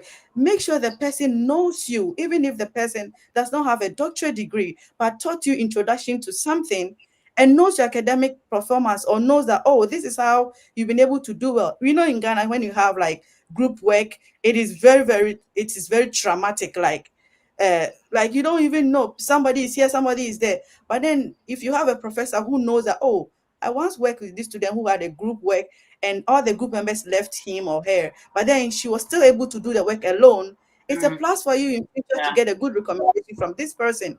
So sometimes let us not be so keen about thinking of, oh, this is the dean of students, or this is the vice chancellor. So when they write a letter of recommendation for me, I'm going to get. It So holds weight. if they don't know you personally, or they've not taught you anything, I don't think you should be looking at such places. Look at your department and people who can really give you a strong letter of recommendation. Yeah. Thank you very much. Dr. Enoch, looks like you want to add something to it. Oh no, I mean, Okay. she said everything. Yeah, I mean, going for people with titles to write your letter of recommendation, honestly, we don't really care. Like I personally wouldn't look at the title of the person, right? It's the content of the letter that matters. And you know, people can just reach out to strangers to write a letter of recommendations for them, right? But whoever is reading it, think of it this way. I want people to understand this. The person reading your letter of recommendation to make a decision has read letters over and over and over and over again. They can detect a lie. They can tell if this one was. It's from real life experience, right? You can't cheat the system. I mean, you can't cheat somebody who has an experience in something, right? So if you choose to use your head of department, I'm not going to say no. However, if they can write it in such a way that it reflects that they truly know you, great, right? So that's what I will add to that. It doesn't matter where it is coming from. The title doesn't really matter. However, if the letter captures who you are and the person also happens to be the head of the department, great for you, right? But the most important thing is the authenticity of the content of the recommendation. That's all I can add to that. But the titles, yeah, we don't care. People don't care. Sure, sure. Thank you. Dr. Isaac, can we hear you now? Or let's see. say something. Can you hear me now? Oh yes, welcome back. Well, that's the downside of technology. Yeah. I remember back then in college, there was this physics faculty who was going to give a lecture on lights, and he tried to use the Bible scriptures that God said, "Let there be lights." And the moment he said that, the lights in the auditorium went off. And so it does happen sometimes. You can't trust technology. Oh But I wow. mean, I think I want to touch base on what Enoch and Ruby, said previously, and to finish up with where I was before the mic. I want people to understand when Enoch says that grades are not the most critical thing. You don't, people can just carry that as a vague message or just on the face value. He made mention that you need the minimum requirement, and that's very critical. You need to maintain that minimum requirement. It's more like traveling. You need a pass, right, or an airfare ticket, or a traveling ticket, either a first class or Economy or economy or whatever. But the one that makes you go into the plane, it's the ticket. And if you don't Mm, have it, no matter mm, how well you dress, that you think you are worthy, or the amount of cash that you even bring it out physically for some people to see that you have the mm. cash, you don't have the ticket. So, Yes. in as much as we always tell that don't focus on just getting the grades, writing the exams, and forgetting. You want to also appreciate that that is the basic requirement for you to even get admission, right? So just letting people to know. With the aspect of recommendation letters, I think the person was asking as to whether the HOD and so on and so forth. And I think Enoch and Ruby said, it doesn't really matter as to which the title of the person writing. That is not going to persuade the person reviewing your application for. It's not going to influence the fact that it's coming from a head of department and so anything. It's the content, right? Mm-hmm. The content to which. So if an HOD writes a non-valuable statement or Mm, recommendation letter, it's not going to go away. And traditionally, where we come from, we like the titles, and so we just tend to think that it's the same. The advice I always tell people is that you want to make sure that this is somebody who can really comment, not just based on your academic performance, but also outside your academic performance. Because grad school, like Enoch said, it's not just going to be about writing the exams. Yes, you take courses, but those are just to prepare you to carry out the active research. And so, beyond the grades that you have, beyond your ability to write exams and get 90 out of 100, what is your problem solving skills? mm, When you are handed over a project, either a group project or whatever, what's your approach to a solve? Because that's what your grad school life is going to be about. Going to carry out research, think through problems, address. And sometimes you have to instantly address certain issues and make decisions. You mm. can't be working on a project that is not working and you don't come to a conclusion as to when to kill the project, when to say no, and when to proceed. Because time is also of an essence to you in your research career. One thing that you want to always have in mind when you are pursuing or trying to go in for higher education is to also have a clear purpose of to as to what you want to do. A lot of times, people use grad school as a means of escaping whatever area that they have. And I have these six basic questions that I always tell my mentees to ask yourself. Whatever the purpose to which you're applying to grad school, at least have a reason. One, it could just be the mere fact that it's a competition. Oh, your friends are going, you also want to go. If that is Mm. your reason, fair. I'm not here to tell you what your reason should be. But then once you have that reason, it guides you even in your course selection. Because if it's just about competition, you want to find yourself in a prestigious school or sorts. Or you think it's a destination mirage. You think that, oh, perhaps if I go to grad school, I'm gonna make it in life. Or you think it's just a convenient alternative. A lot of us from developing country we think, oh, this is a convenient alternative for us to pursue or leave the country. If that is your reason, that's fair. Or you think it's a means to an end, or you think it's the end itself. If you ask yourself these critical questions, it guides you in your school selections.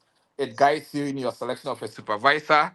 It guides you as to whether you want to even do a direct PhD or want to do a master's and subsequently proceed to a PhD. These are very critical because there are people who start PhD and later they find out that, oh, they don't even need a PhD. And now they come Mm, back up because not every school will give you the opportunity to graduate with a master's. Masters. But if you have that original plan of what you want to do, then you know that, okay, well, I'm not sure whether I need a PhD or I need it. Why don't I start with a master's? If at the end of my master's or during the process of my master's degree, I think that a PhD is something I want to, you always have the chance. I had colleagues who went through that route. I didn't go through that route though, but it still worked out for people. And it's just because I knew I wanted to do the PhD. And so once I had a direct PhD opportunity, that was it. I had friends who were unsure as to whether, well, I want a PhD or not. They went for their masters. Along the way, they felt, they needed a PhD and so proceed. And that's because they had a plan. So don't just wake up. The fact that you meet the minimal requirement does not necessarily mean that you have to apply, mm, right? Because you have to be aware of the task ahead of you. And one final thing I want to say in your selection of supervisors is very critical. A lot of times we make hasty decisions. Oh, we give assurances to faculty members, I want to work with you, without even talking to the person, knowing his supervisory skills, his work ethics, how much he or she demands from you. And you find yourself in a research group or a supervisor who is demanding so high that you can't meet the requirements. mm. I have had some of my mentees come in and then having issues with their supervisors. And third year into their PhD, they want to change supervisors. Wrong So decision. please, in selecting your faculty, you want to make sure that you know who you are going to work with. And that's why in the US and in Canada, they have this system that they give the students or prospective graduate student the opportunity to interact with these faculty members before they make their final decision. I Wow. know some institutions in US will use the rotation system. You come, you move around different research groups, study what they do, interact with the current graduate student, and then maybe 3 months or whatever months into your first year, you can now make a decision as to which group you want to join. In Canada, they do similar thing, but what they do is they ask or task you that you have to at least interview not less than 4 faculty members. So you go to a faculty, you ask him questions and why he or she should convince you to join his or her research group. They Mm, do so to allow students the opportunity to make decisions that they will bear the consequence should there be a. Having said that, it doesn't mean that you can go through the same process and still have some crappy supervisors or people who just want to be mean. There are some, institutions that are available. We have the counseling sessions and other agencies that are there to support you. But if you're able to do a quick or good background check, you most likely will avoid having to work with a supervisor who does not meet your expectation or mm, you do not meet his or her expectations. When I was moving from Ghana to Canada, the faculty to which I wanted to work with was not the person I wanted because when I had admission to pursue a PhD, I was excited. And then, I had already sent out an email to this faculty member who, by the way, didn't reply. And then once I had the offer, he came in, sent an email. Hey, Isaac, I know you reached out to me 4 or 5 months ago. You've had admission. Are you still interested in working with me? And I was like, yeah, for sure. Why not? And I got there and started to talk to some of his students, and they was like, no, don't join this group. I was like, what's happening? He has his lab meetings in the evening from 8 p.m. to 10 p.m. He Oh wow. expects you to come to the lab on weekends. If he hasn't left the lab, you don't leave. And during my time over there, he always leave the lab around 10:30 or 11. So you could have Was that imagined that. was he a junior faculty? No, old faculty man, almost retiring. Like Wow. jeez, he that's has no life. wild. I mean, that's what he enjoys It's doing. wild. So I would say from that, and so it's very important to take your time and not make a hasty decision into giving promises and joining research groups or faculties Mm, that later, because mind you, majority of your success in grad school depend on who your faculty is. They can make your grad school studies miserable. They can make your grad school studies very fine. And so you want to make sure that you are taking in all the time. Ask about his or her past students after school. Where do they go? You know, their career trajectory. What are his expectations? The type of papers he wants you to publish. How many hours does he wants you to work in the lab or in the research group?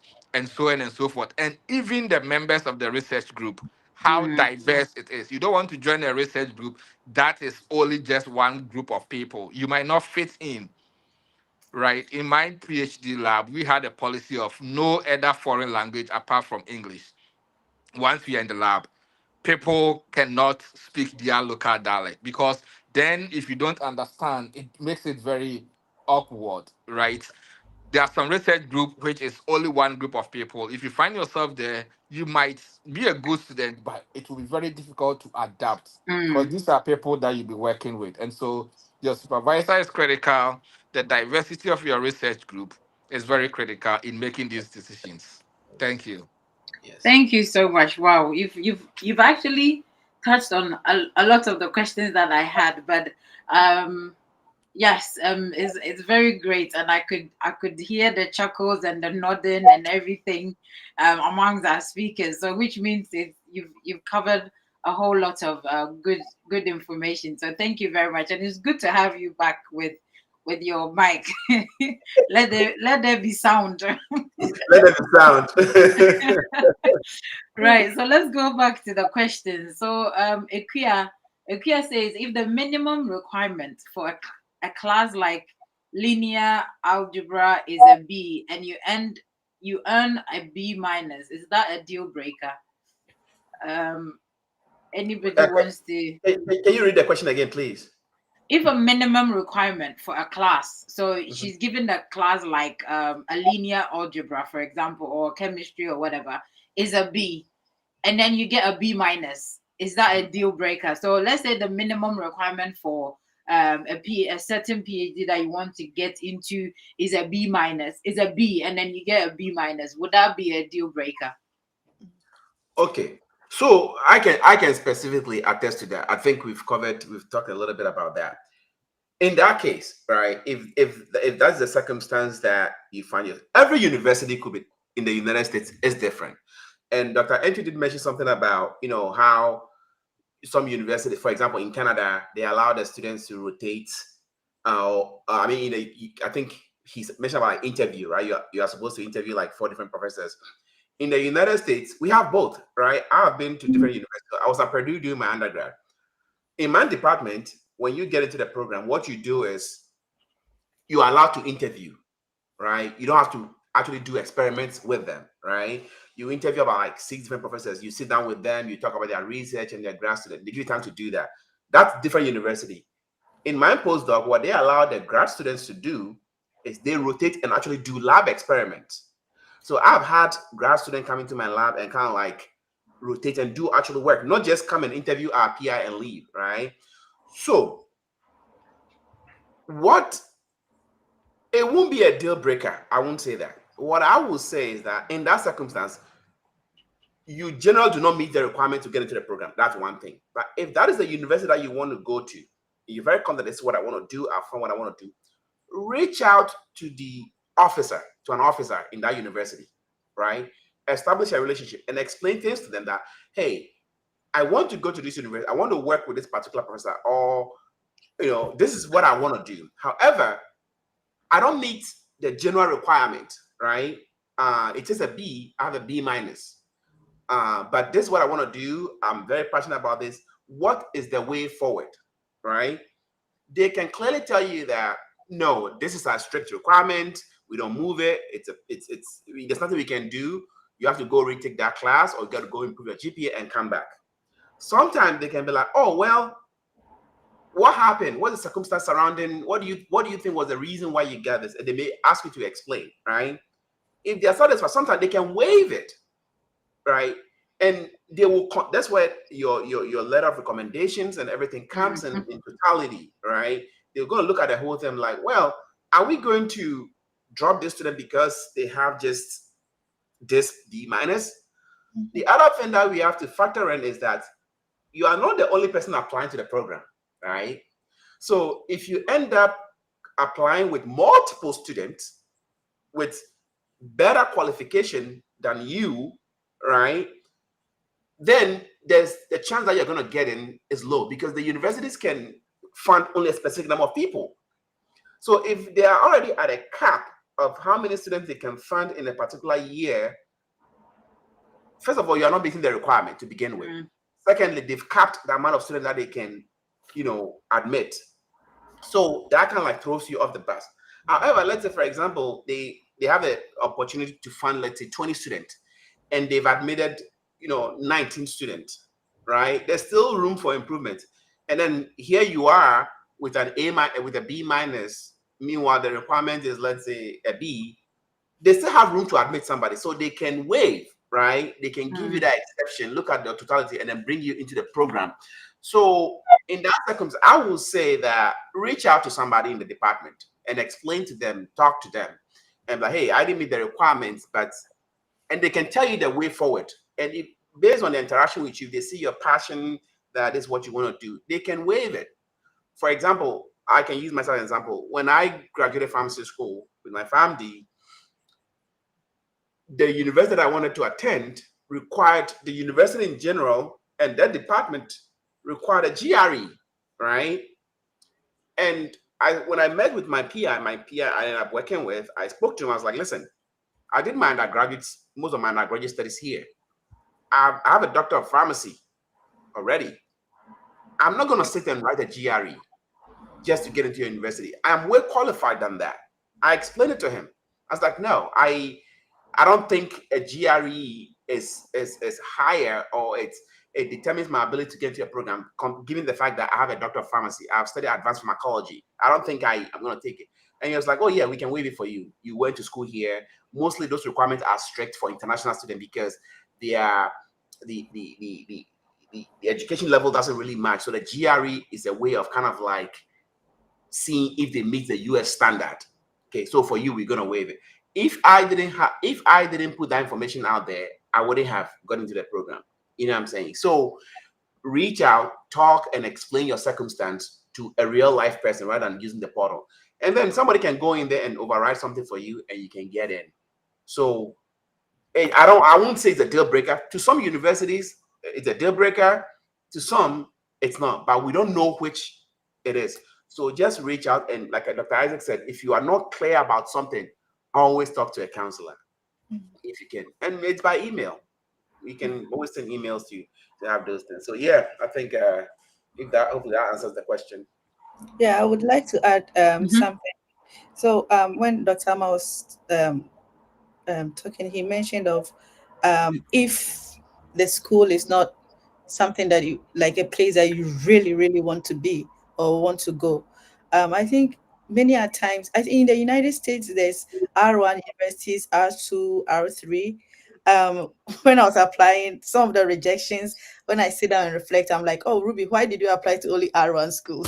So I didn't know this until I spoke to another person who is into this YouTube, and then he was like, oh yeah, that's the reason. So yeah, so sometimes you also want to consider the universities. There might be a university that is an R1 2, but then this is the case where you have a B minus, and then the R2 school has like the big guy or the big person who is actually pursuing the research that you are doing in R2 university.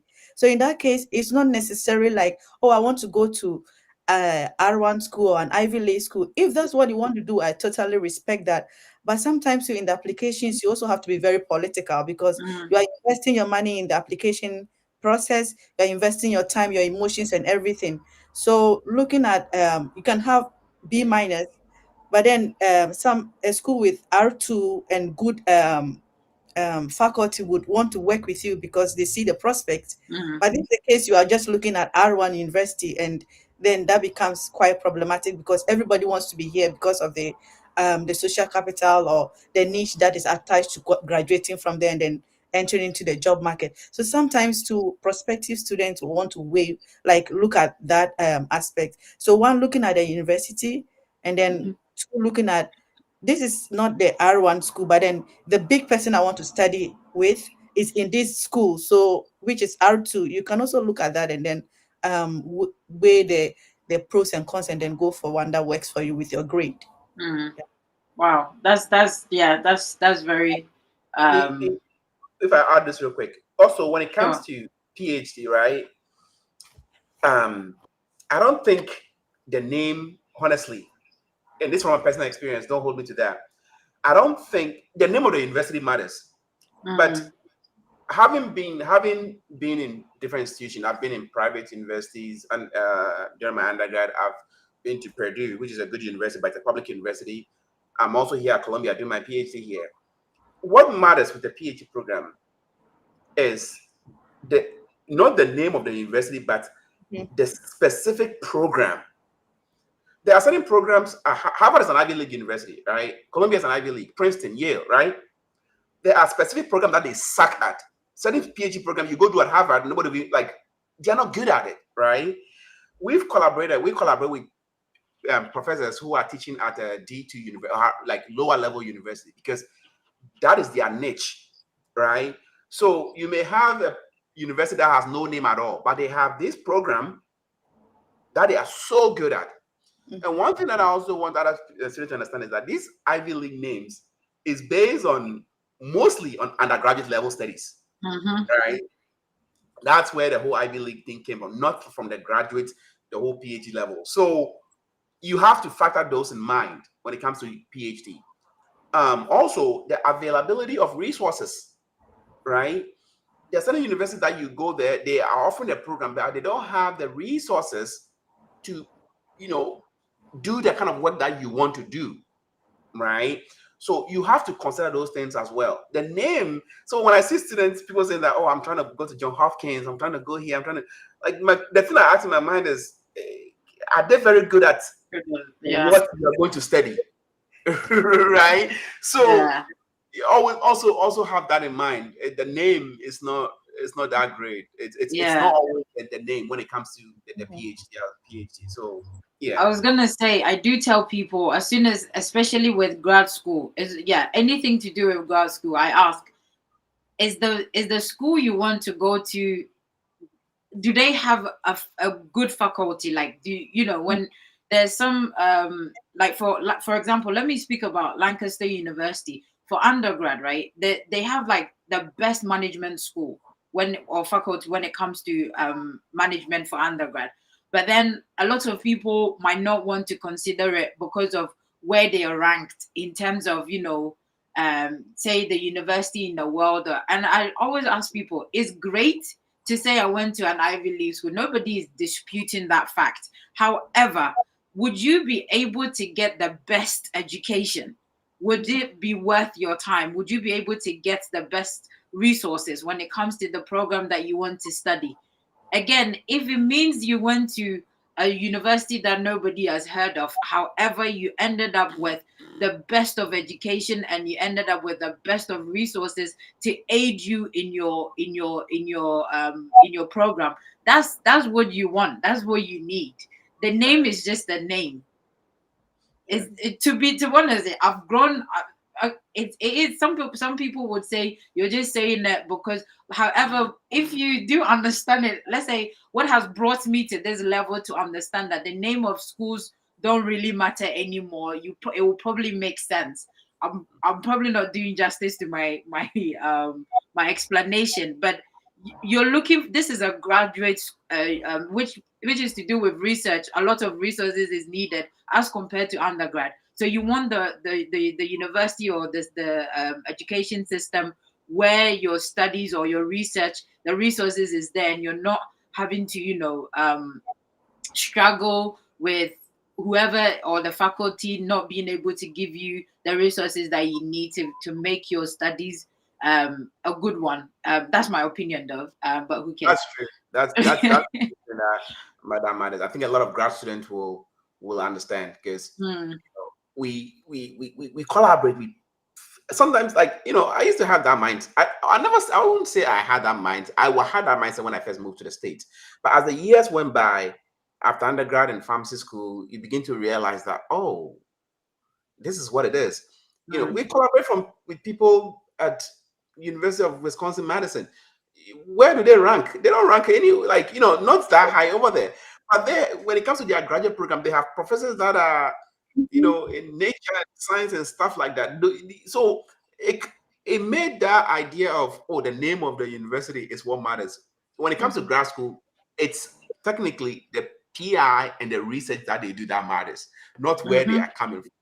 Are they well known? You have professors who are like very well known in their field, but they are in a D2 university. That's where they Yeah. choose, they like, because of their freedom and whatever that's where they are, right? So if you end up working with that person, so you will realize that if you attend seminars and you are reading papers and stuff like that, they always mention the name of the author, not where they are coming from. Oh, Yeah. this particular PI author, they wrote this paper. They don't say, oh, it's coming from Harvard or it's coming from MIT. Oh, this guy wrote this. Gay Robinson published this. This person. All right. They don't say that the name of the doesn't come. That tells you that it is the quality of the person performing the research, regardless of where they are located, that matters. Yeah. Yeah, I agree as well. So the question is from Charles. Is it acceptable for a lecturer with a master's degree to recommend me for a PhD if they supervised my thesis? I don't know who wants to take Yeah, this I question. mean, Okay. for I sure. see you So go.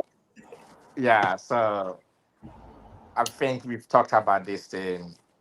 It's not about whether someone has a title of a PhD or not. It's how well does the person knows you. If he has taught you, supervised you, and the institution to which you are coming from, he or she having a master's was a requirement that allows him to be a faculty. That's the most important thing.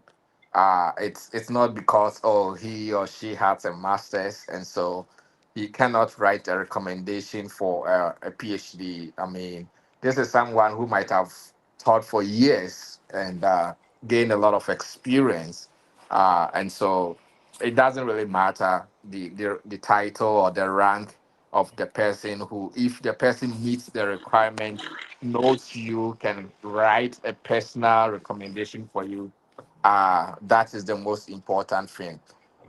They will ask, okay, what's the title? What is his or her position? You indicate he's a lecturer, associate professor, full professor, whatever it is. But the content that is being submitted, that is what, and does the person qualifies? And of course, he has taught you or she has taught you, supervised you for your thesis or work. He having the masters or she having the masters is not that critical. Right. Thank you very much. I don't know if anyone wants to add anything before I go to the next question. Yeah, I think I just want to add Mm, something to what you guys were talking about when it comes to schools, and like you guys rightly said, and I think Enoch said, in grad program, like Enoch said, this name of Ivy League school is just when people think of the undergraduate program. There are various great faculties at various what we called lower ranked institutions doing amazing research, right? So the research, the name of the faculty to me really matters. I mean, not to say that people are not biased or hiring managers by nature or by default of our society are not biased by the names of mhm, institutions. Of course, it comes in. That's the reality. People will take pride in saying that, oh, our employees are coming from Ivy League schools or whatever. But you as an individual, it is what you carry. I mean, for sure, the school might get you into a job or whatever just because maybe they think. But once you get there, you have a job to do, and if you're unable to accomplish, then people will set in and know that, oh, it's coming from Harvard, it's coming from MIT, but nothing to write home about. So you might be okay, and then there's nothing wrong. If you meet the requirement, if you get opportunity, if the program to which you want to pursue, those top tier schools have the best program, why not if you why meet the not? Yeah. requirement? But that is not the most important thing. That's not what is going to set you apart. What is going to set you apart is your individual contribution, your skills and expertise that you carry. And so you may be coming from University of Connecticut, which is down there, and still be excelling and still Mm-hmm. knowledgeable in your field of expertise compared to someone from UC Berkeley or whatever. So the program, the faculty, and you as an individual, what skills and expertise.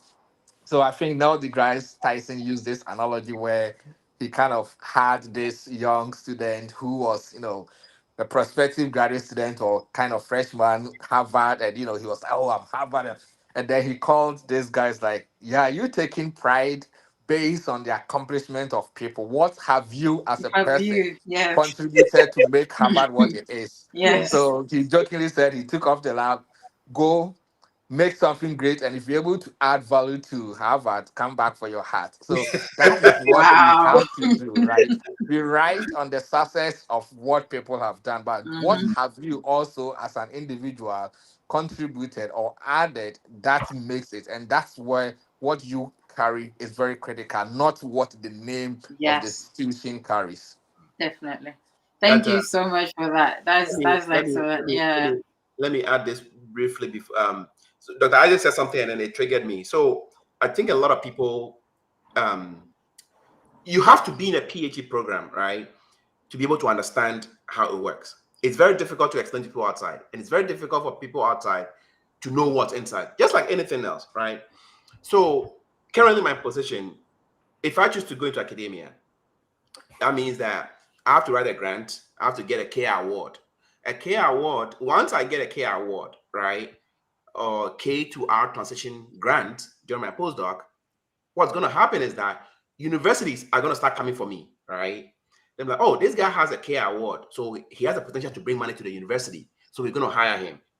Now, Harvard, all the Ivy Leagues are saturated, right? It's very saturated. The probability that I am going to end up getting a faculty position at Yale or Harvard is very low, Mm. regardless of how great my research ideas are, right? Of course, I'm not, unless I come up with something extraordinary that Harvard sees value in it. But there are so many amazing scientists out there as well who are trying to get into Harvard and Yale and Connecticut. If I get a faculty position at a D2 university, right, I'm gonna go because I have my research money. I have my grant. I'm gonna take it and go to the RT, that university. What I am gonna do with that grant is I'm gonna do something amazing, and people are going to recognize that. People are not gonna say, "Oh, Enoch went to this." So you have a brilliant scientist who is leading an Ivy League institution to go to a D2 university to go teach over there, right? Because that is where the opportunity is. Mm. That is where I can have a lab space to practice. So you have amazing scientists who are going to this lower university because how many faculty can Harvard employ? They don't have that much lab space to give everybody that has a brilliant idea. Somebody has to go somewhere. So Mm. that is what happens. That's what a PhD is. That is how diverse and how complex the whole system is. So you can't just be. That's why you find some amazing great scientists in lower level, what you call like the D2 institutions, because I have my grants and that's where I got a lab space to be able to practice. So people have to think that, look at the PI and the kind of work that they are doing, not just the name of the university. Sure. Thank you very much. I'm not going to add anymore. I think it's all been said. So, is it Charles? I hope your question has been answered. So Stevens is asking, I would like to ask, with a PhD that requires your own research proposal, and those that have already given that have already given research the school wants you to work on, right? Kindly brief on the mobility of these two and how they work. Okay, so it's like one that is asking you or requires your own research, and one that requires or already has a research that the school wants you to do. So he's asking of the difference between the two or how the two works. I hope I framed the question Yeah. properly. Yeah. Yeah. Mm. All right. Yeah, I sent you a message of where I have to Oh, attend okay. to, but let me try and then. So, in most cases, and I think in most STEM cases, majority of instances, you wouldn't have to come with your own research. In the social sciences, then it's very, very common that you come with a research idea. But in STEM research programs, faculty members have their programs running, have grants ongoing, have areas that they are working on, and then you jump onto it. However, along the line, if you still have an idea that fits into the interest of the research group, faculty members are very welcome to. So let's say the person is working on peptide chemistry or some drug design, and you have an idea, you can propose. And if the person think it's worth, doing and has the resource and fit into the overall interest of a research group, why not? And so that is what I want to say, that in most STEM program, all the faculties have their existing grants with projects ongoing where you'll be assigned to. But along the way, you get idea, you bring it up, you modify your research, you think, okay, but it still should fit into. You can't be in a research group that is probably maybe heavily microbiology and propose to do analytical chemistry because you Yeah. think you have an idea. It won't work. Whatever thing that you propose, it should still fit into the research interest of the faculty that you are working with. And there should be equipment or resources available for you to be able to carry that proposal. But if it is the case that you have to bring your own research proposal, and that is what it is, what you have to ask yourself is that, do they have the necessary tools and equipment? I think Enoch made mention about it. Do they have the resource to allow you to carry out that proposal? In any case, you still need the supervisor's approval or the department approval that will allow you to carry such proposal, because if they don't have what it takes for you to, there are instances where we have interlab, collaboration. So maybe the lab that you have might not have the resource, but they have a collaboration with a different institution. They can send students over there or build that collaboration. One of my projects that I worked on was to do solid state NMR. My institution didn't have it, so we had a collaborator in Netherlands, Utrecht University, and so they were doing our solid state NMR for us.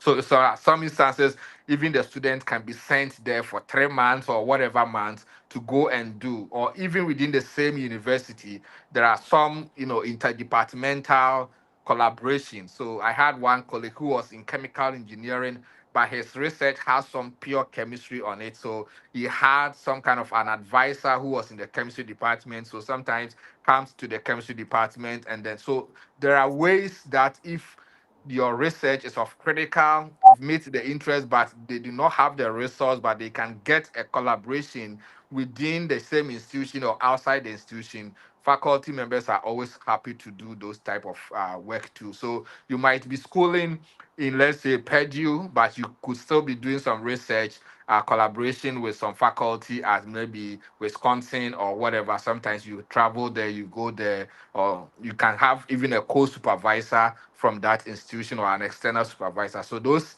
are also instances where your proposal may be of interest, but your lab or department does not have the resources, and so they try to build this collaboration. Whichever way, I think the a fundamental thing is it should be something that would not cost too much for it to run, because it's about money. And so if they don't have the funds to run research, definitely they wouldn't be able to. But yeah, any of these works. But I think in STEM basis, a lot of times you would join a research group that has their ongoing programs that you can always modify your topic, always modify your ideas, and then incorporate, but should still fit into the interest or the research focus of the group that you find yourself. Okay, thank you so much. If you can give us your last words before you go for your next meeting, I think we've taken Yeah. enough.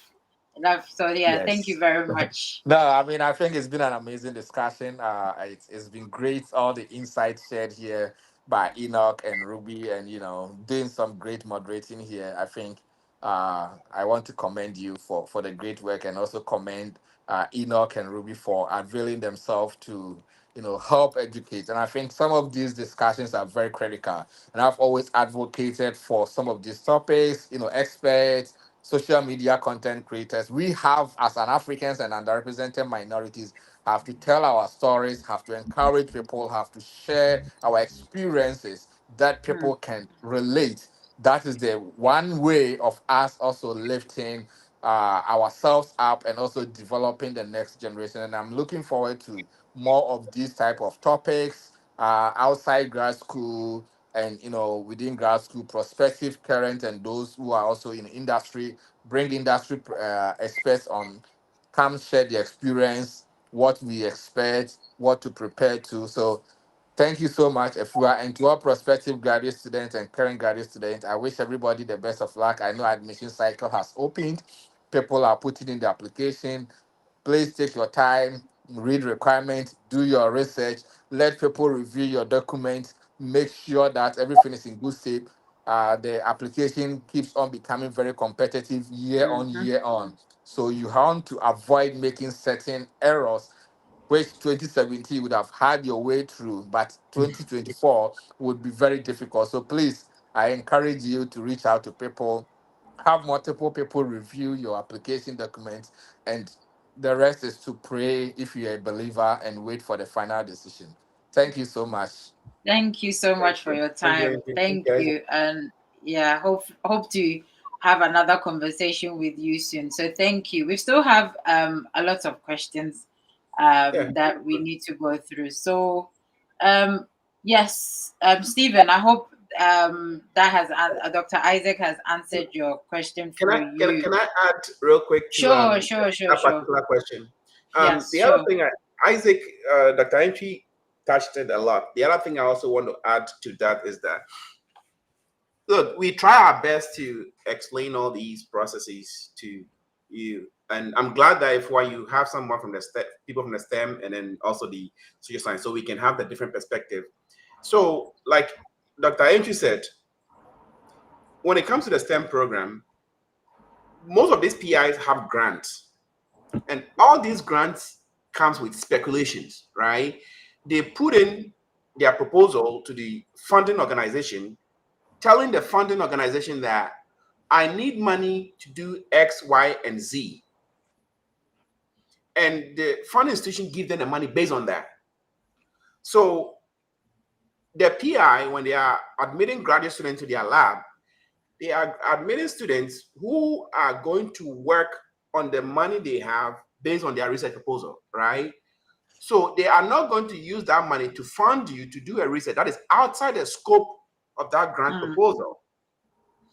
It's not a money that the university just gives to the faculty and say, this is money, go do whatever you want. If that's the case, they can admit you, like, yeah, oh, this is what you want to work on, go ahead and take this money. That is not the case.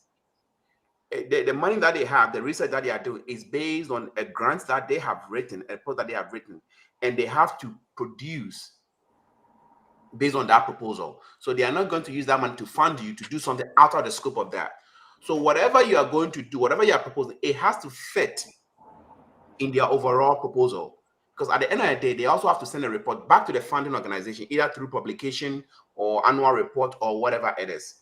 So what I will encourage you to do is that if you have a proposal, if an idea that you think that's what you want to work on, which honestly, I have not met any, unless a few people, honestly, I've only met a few people who go into a PhD program with their own novel idea.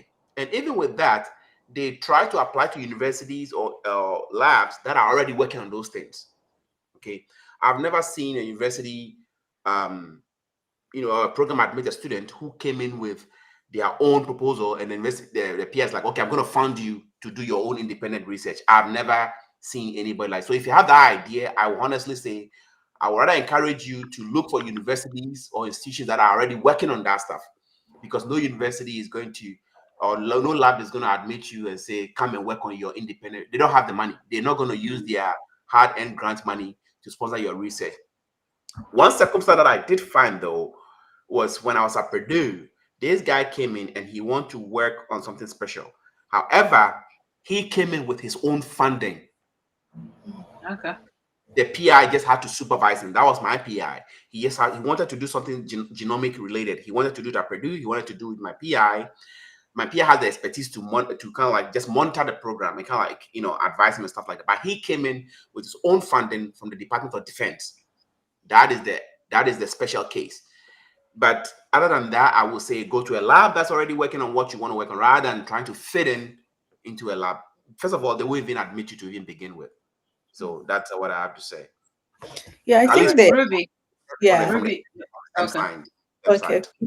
It's really insightful for me to learn from both Enoch and then Isaac on how the funding system is for STEM in the social science and then in humanities. And that's why admission into PhD in the social science in the and then the humanities is quite difficult, because in most instances you will not have to come in with a project that is already going. You would have to come in with an interest.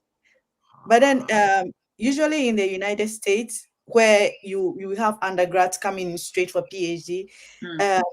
uh, having your own proposal is not something that is a requirement. So you realize that in many social science application process, what you have is that it's very mandatory, and it's a key requirement for many PhD programs to have applicants have a writing sample.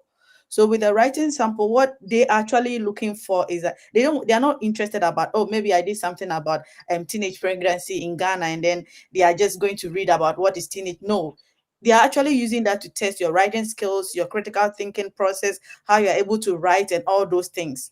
So they use that as a gauge to maybe say, okay, this is a prospect the student has.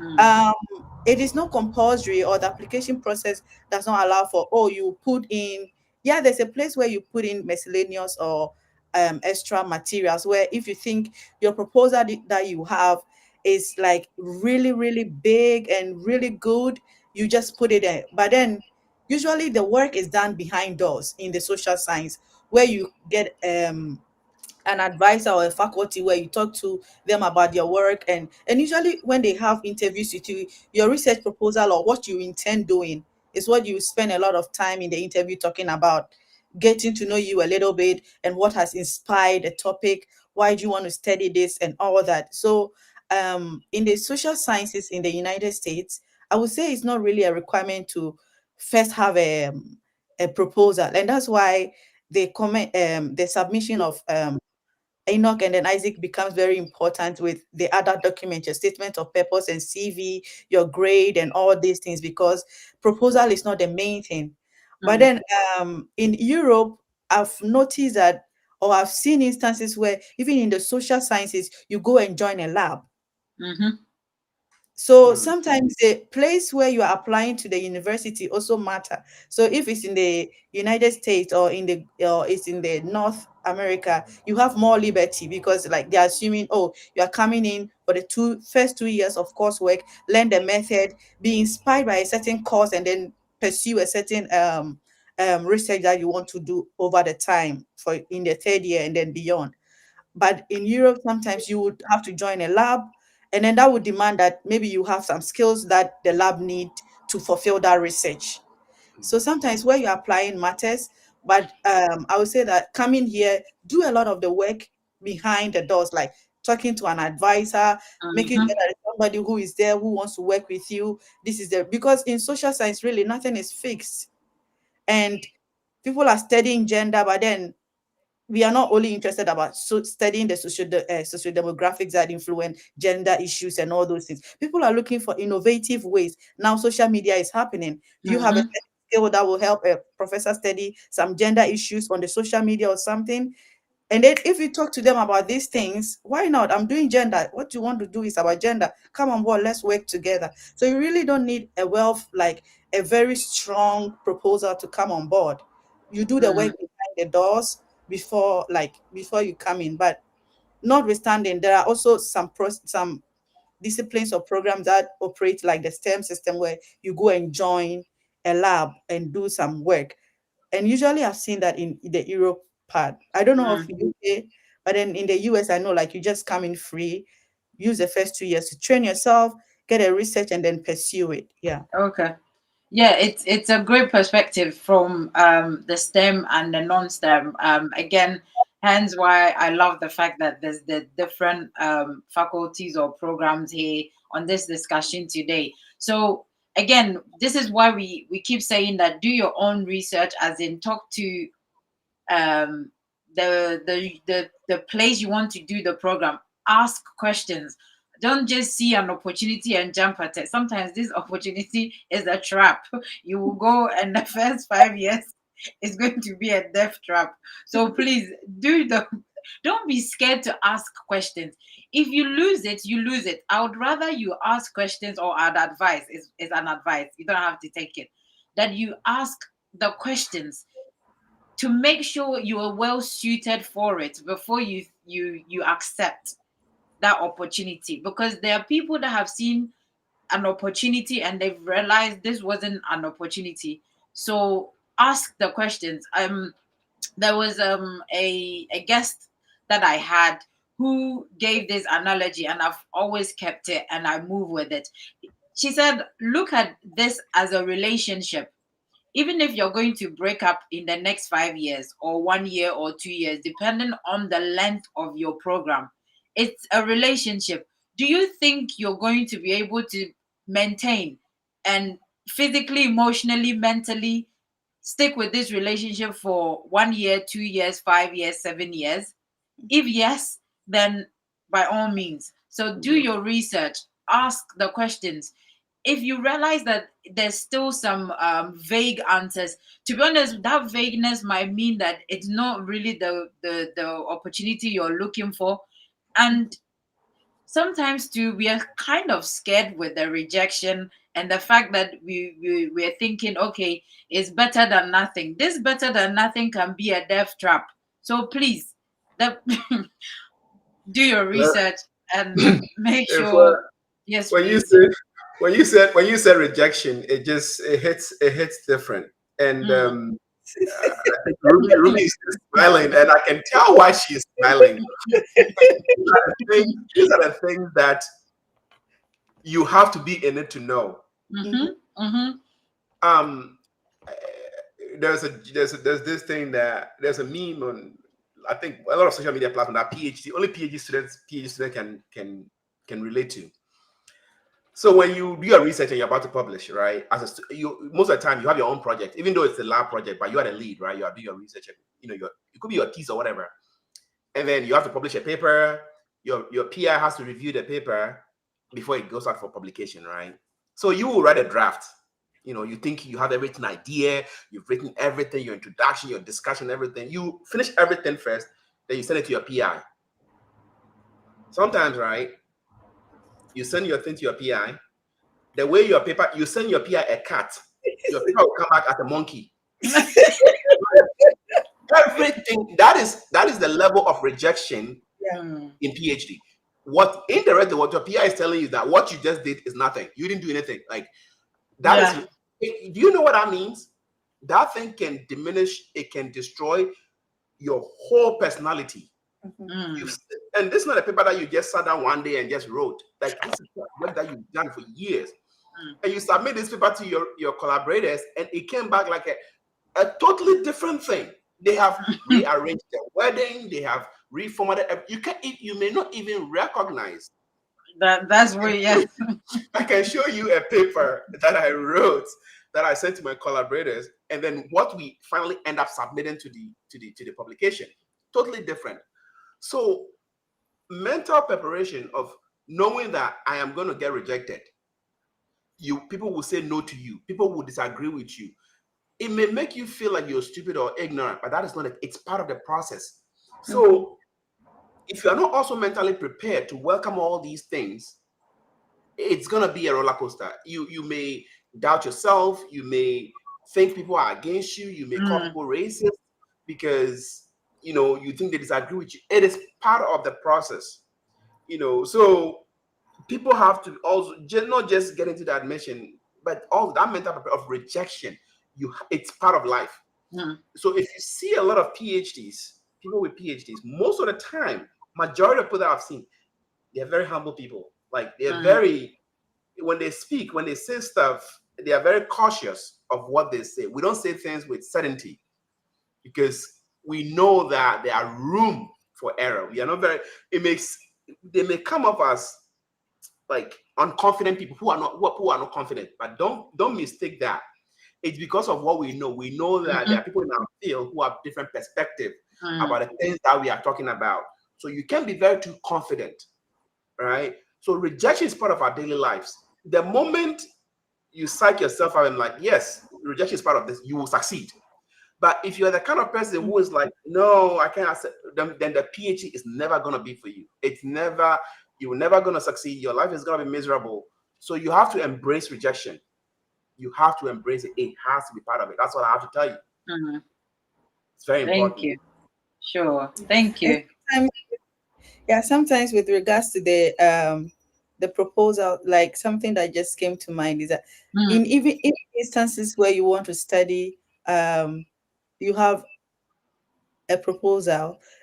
Usually, I've noticed or I've seen that like many international students, like in the social science, for instance, would want to study a topic, but then they are looking at, oh, because I'm going to the United States, I'm going to do it in the US, so that in terms of getting data, I can be able to get the data and all that. But usually, in the United States, if you're talking about like issues relating to gender, or I'm using gender as a frame because that's like something that I'm interested in, like what has not been done, for crying out loud. And in the second place, like these people have a lot of money to collect data, like they have a lot of data already existing. But the question is, in Africa, even getting data or even literature to read is something that we struggle a lot with. So sometimes even in instances where you have a proposal, you have to look at like there's nothing new under the sun, really. And usually what is happening in the social science and humanities is a lot of replication and then looking at how context speak to the issue. So sometimes looking at your context and where you're coming from, nothing is too small. Like you might think that, oh, what I'm going to study has been done, but sometimes it's a little tie that has not been tied to add to the conversation that is going on about the topic. So in couching proposals, what like the for my first year and second year, the few people that I've had to talk with, like looking at their proposal is like, oh, you want to study something, but then you want convenience, you want to look at it in Europe and in Asia and then in the United States or in the global north, like what has not been done often. And sometimes people are very political because, oh, if I do things relating to the US, I'm gonna use that to file for national waiver or those things. It's a good decision and it's a good thing, but PhD is not all about, oh, my self-interest and all that, because in that case you become really frustrated. Because here is a case where you have the big person who has done a lot of this thing on your committee, and they're going to talk about, oh, I'm doing this. It's like, oh, nothing is new, really. So sometimes you have to also look at like a lot of places that are understudied, and you'll go back to like reading.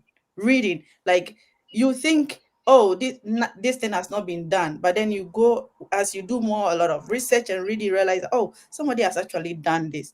So for those having the intention of letting their proposal speak for them, especially in the human sciences, you have to be very, very innovative, and then look at like contests that have not been studied at all, or even if the contest has been studied, you are using a method that is very novel that people will be interested in looking at.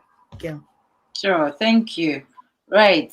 Stephen, I hope your question has been answered into details and you've gotten a lot out of it. Charles has got two questions, so I'll read it both. And if Dr. Enoch, if you can take the first question, and then Ruby, if you can take the second question. So the first question is, I had some part-time teaching experience outside of campus, teaching physics and e-maths. Can the person I worked under provide a recommendation for me? And then the second question is, can your mate recommend you if you founded a startup on campus together? So the first part, can you work as a, I don't know if Charles, you were here during the early half of of this meeting, but we've touched on this extensively in terms of who can write recommendation and who cannot. You were a math and physics teacher, whether it's part-time or not, you work with somebody. The person that you work with, they know you, they can write it for you. All that matters is how detailed and how concise they can describe you, and the weight, the amount of information that they can put in that recommendation. That's all that matters. That's all that matters. Whether it's part-time, whether it's full-time, I don't think it matters. It's how well the person knows you and how well they can write that letter. The weight of it is what matters. If you are very confident, and this is the other thing I always tell people. And there are certain things in life that will not make sense, but as you get older and as you go through life, as you meet different people, as you have different experiences, it becomes clearer and clearer and clearer, right? So I understand a lot of the questions that some of you are asking and why you are asking them, because sometimes I go back and I'm like, why? Like, this should be common knowledge, right? But then I have to reflect back to my early days when I was an undergrad and also trying to get into this process. That's why I try to be as detailed as I can so that people don't have to worry about things that they don't have to worry about. It is not that serious, okay? In terms of the name of the person, the most important thing is how well does this person know you, and how well they may even know you very well, but they may not even write the letter very well. That's the other thing. That's what there are people who have had their recommenders or their referees sabotage them. Yep. There are people who they think they know. Not everybody. Also, that's the other thing. Not everybody is in your best interest. Yeah. Now, there are some recommendation letters where the person whose on behalf the letter is being written has the chance to review the letter before it goes to the institution. Sometimes I think the institution are beginning to change. Now, the referee has to send it directly. So the applicants may not even get a chance to see what their referee has written about them. Okay. Sometimes when you go to the interview, whoever is interviewing you may bring the letter up and say, oh, this person said this about you. Hardly does it happen. So the most important thing is that be very confident that whoever is going to write the letter for you is going to write a good letter, and they're going to write it well. Sometimes what other people do is that the referee and you, if they like you very well or they care so much about you, what they'll do is that they will write a letter, give it to you to review. If there's anything that you think is not good, they will ask you to take it out, or if there's anything that they want, they'll ask you to add it, and then you send it back to them, and then they will submit it. So, quote unquote, it looks like you haven't seen it because technically you are not supposed to see it. Okay. So what matters is that whoever is writing your letter, they are going to write a good letter, and it's going to have weight. It's going to describe you in the most wholesome way. That is what matters. Whether it's a part-time job or it's a full-time job, I don't think it matters. So the person has to know you, and the person also has to be in your best interest. I have to say that. Sometimes you think you know people, you think you know professors. Some professors don't want you to get a PhD. They don't have masters. Some of them are stuck in Ghana. They don't want you to move outside abroad. That mentality is still within us. Some of us as Africans, it's still there. So I will encourage you to be very cautious. A brief example: I had somebody reach out to me to write a letter of recommendation for them. I know the person. I know them very well. But I don't know them on a personal level. Like, I've not had a one-on-one interaction with them, right? And I understand how important this letter is to them, right? So I met with them and I had a discussion. I said, listen, this program that you are applying to is very competitive. Secondly, the people who are going to review, because of the competitive nature of this program, the people that you are sending this letter of recommendation to, they may be able to do some background digging to find how I am related to you. If they look at your geographical location and they look at my geographical location, if they are in there, they can put one and two together and be like, because I can write a letter that may reflect or may suggest that I know you very well, right? But if somebody should sit down and look, put one and two together. They can be able to, tell. Yeah. I told them, I have no issue writing a letter for you at all. But make sure that one of these three referees that you have, one of them should be someone that you physically know, that you have an interaction with, that knows you very well. And what I heard, the feedback that I had was that I don't have any faculty that I trust, that I know so well, that can write a good letter of recommendation on my behalf. They said that, and I'm like, good.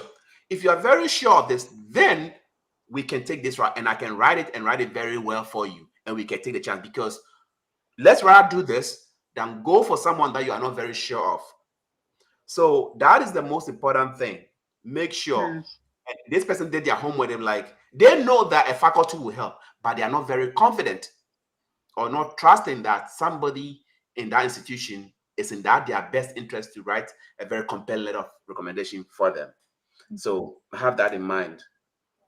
Sure. Thank you.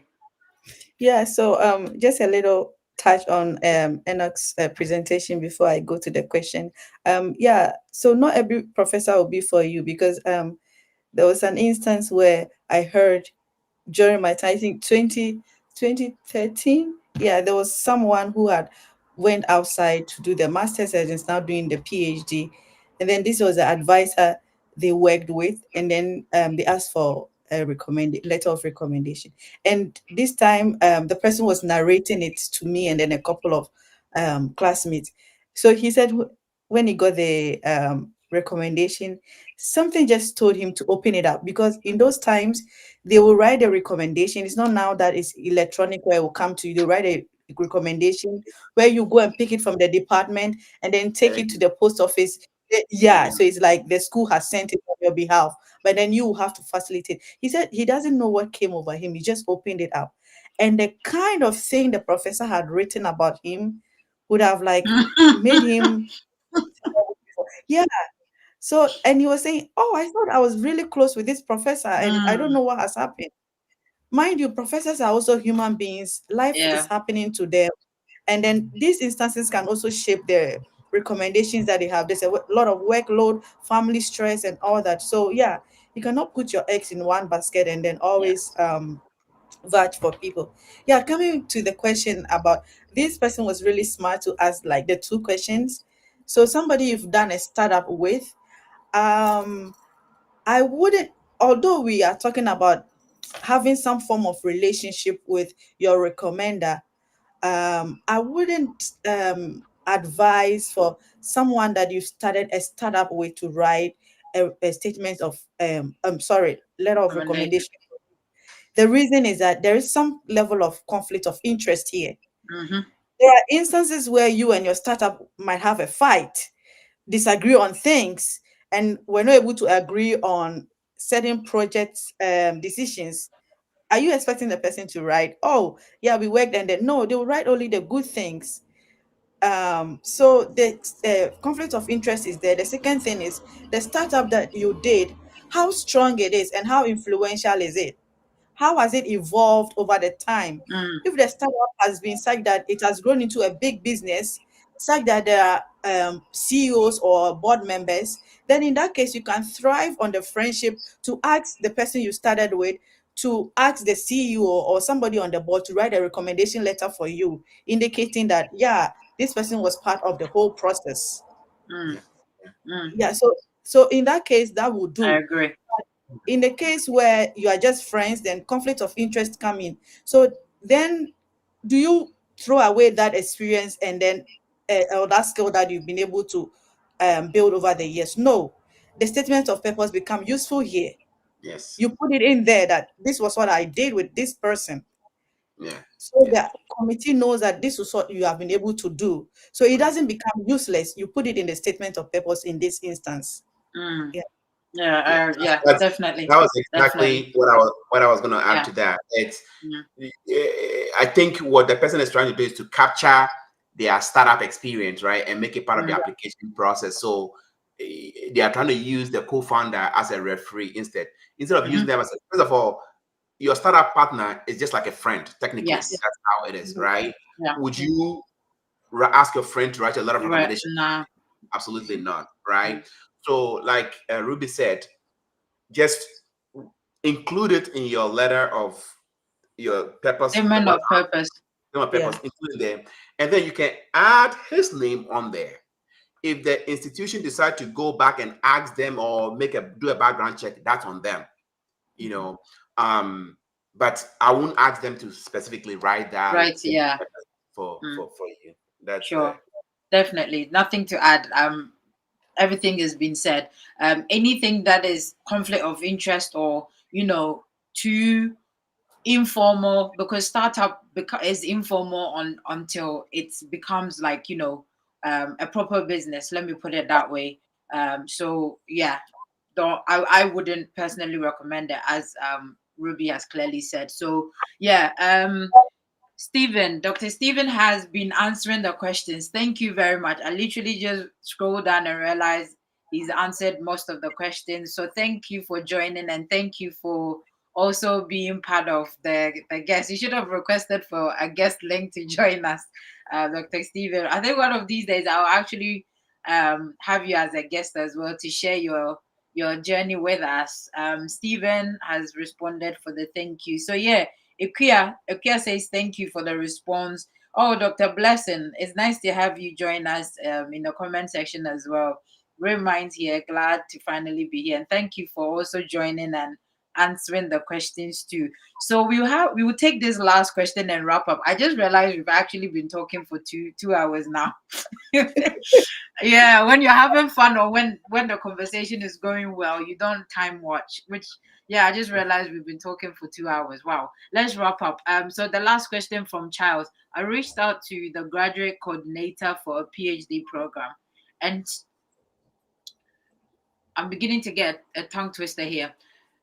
Let me start again. I reached out to the graduate coordinator for a PhD program, and she suggested that I contact a faculty member, though it is not a requirement.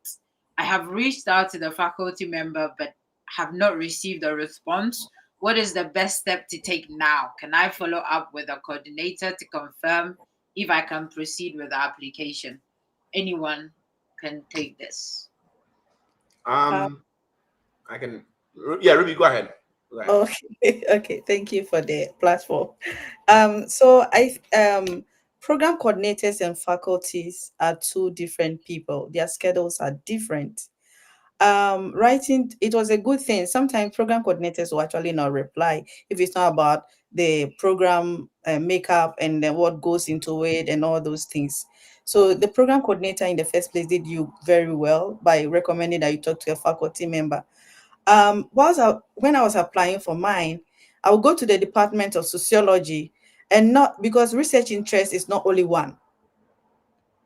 Sometimes you can have multiple interests, and then you have different people pursuing one or two of them interests. So instead of just writing to one faculty, why not write to three, five people?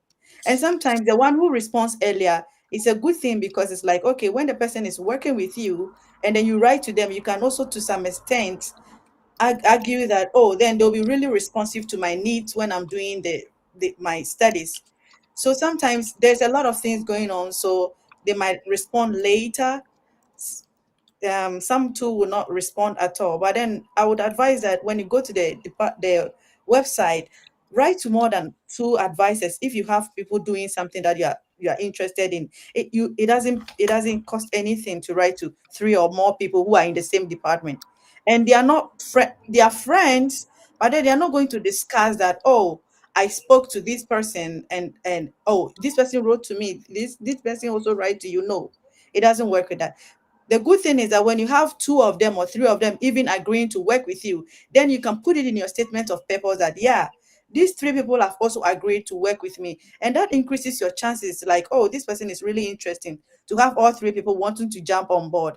So when you come and you're forming your PhD committee, you will not have a lot of stress, because you already have three people who are already wanting to work with you. So don't write to one person, you can write to more people. Don't wait for the one person to reply. Yeah, maybe they might reply you later, but once you need it more, just look for other people in the department and write to them. Yeah. Um, I'm gonna add on to that, but I will. If you're hearing me, one question that I want to ask the person who asked, is it Charles? Yeah. Okay. If you're hearing me, I'm asking you a follow-up question.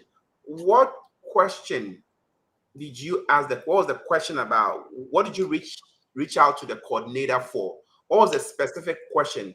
Was it, I want to know the specific of the question. So while you type that, I will go ahead and address the question.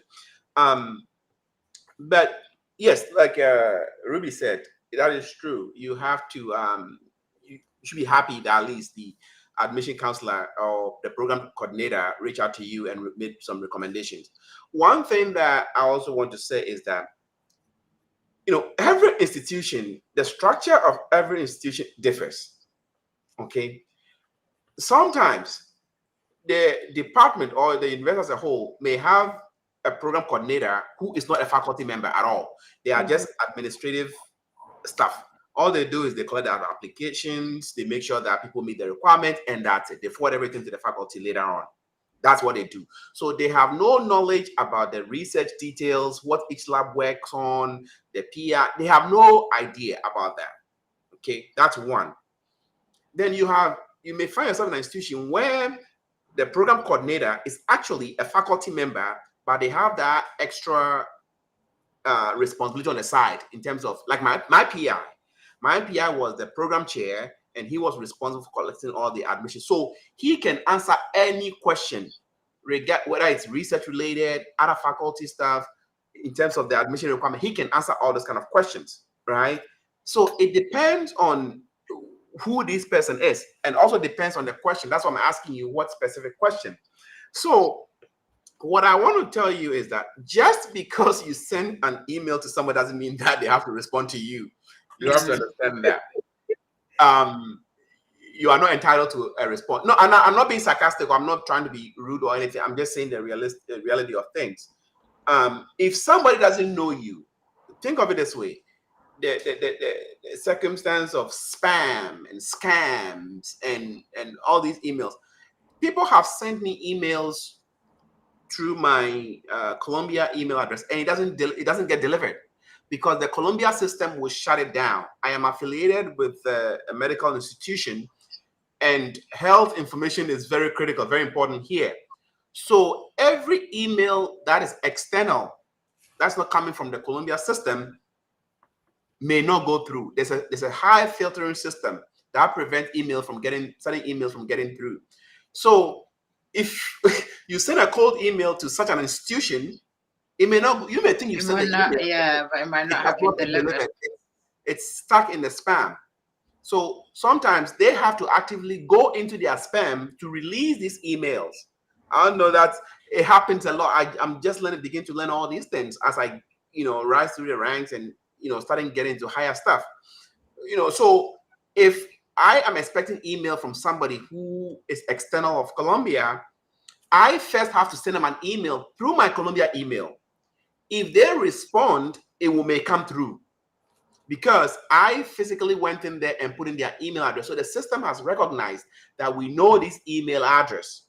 Okay, so it goes through. So sometimes your emails don't go through because of the filters, and it's getting stricter and stricter and stricter because scammers and spam systems have found a way to move through these email systems, right? So institutions are beginning to have this filtering system that prevents emails from going through. So that could be one reason why the faculty has not responded to you. Secondly, what was I gonna add?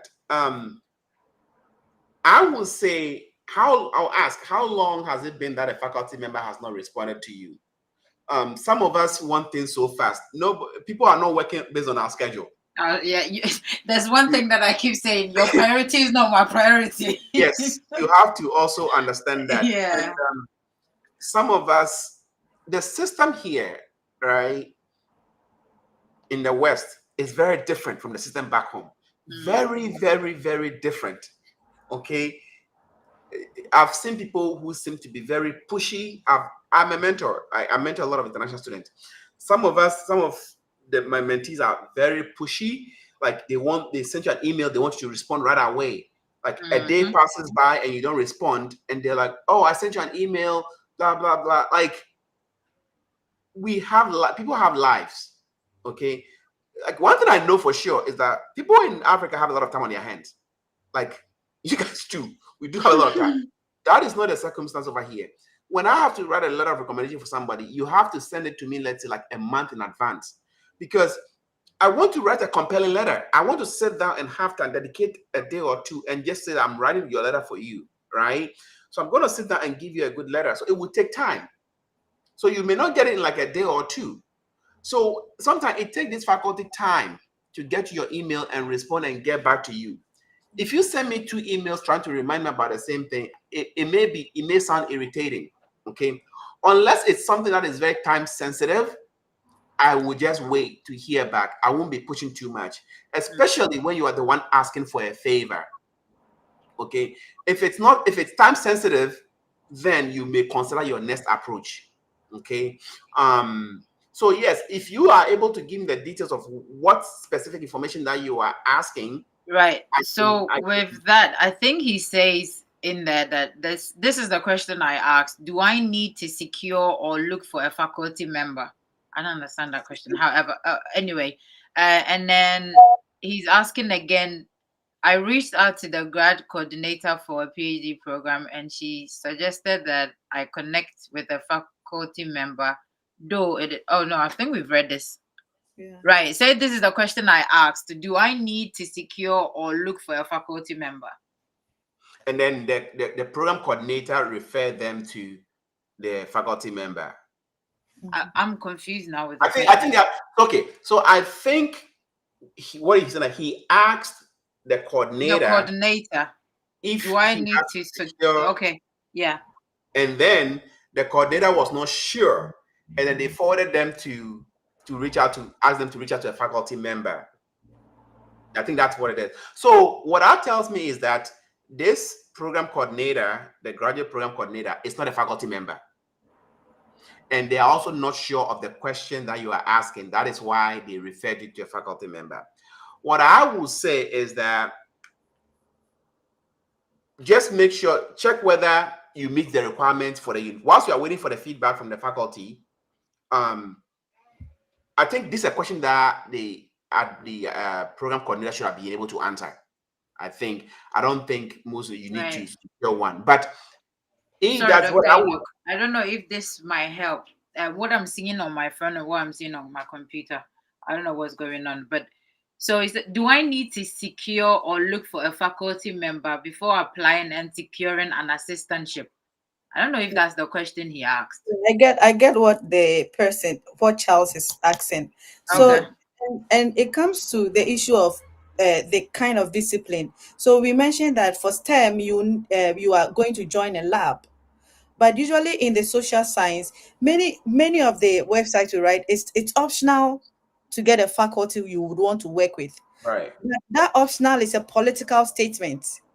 Actually, if you go behind the doors and speak with a faculty, it is good, because it's when you have a faculty, and most of the times when we come as social scientists or people in the humanities, we come here to study for PhD.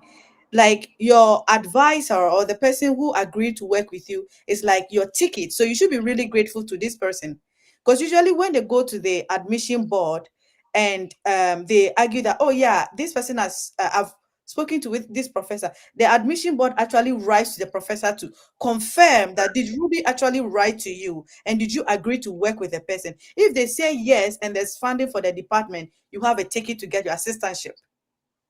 So the program coordinator cannot guarantee that, because it's political. How good is your document? He or she does not have any preview to what your document, your background is. So they cannot give you a yes or no answer. And we want you to go and find out. So now you've written to the program coordinator. It's a good, if you're in the social science, please don't underestimate that optional. It is not optional. I would say it is mandatory if you really want to pursue the PhD route. The other thing is the title. Maybe the title of the reason why the prospective advisor might not have answered is that maybe the title of the message. Sometimes you write like inquiry.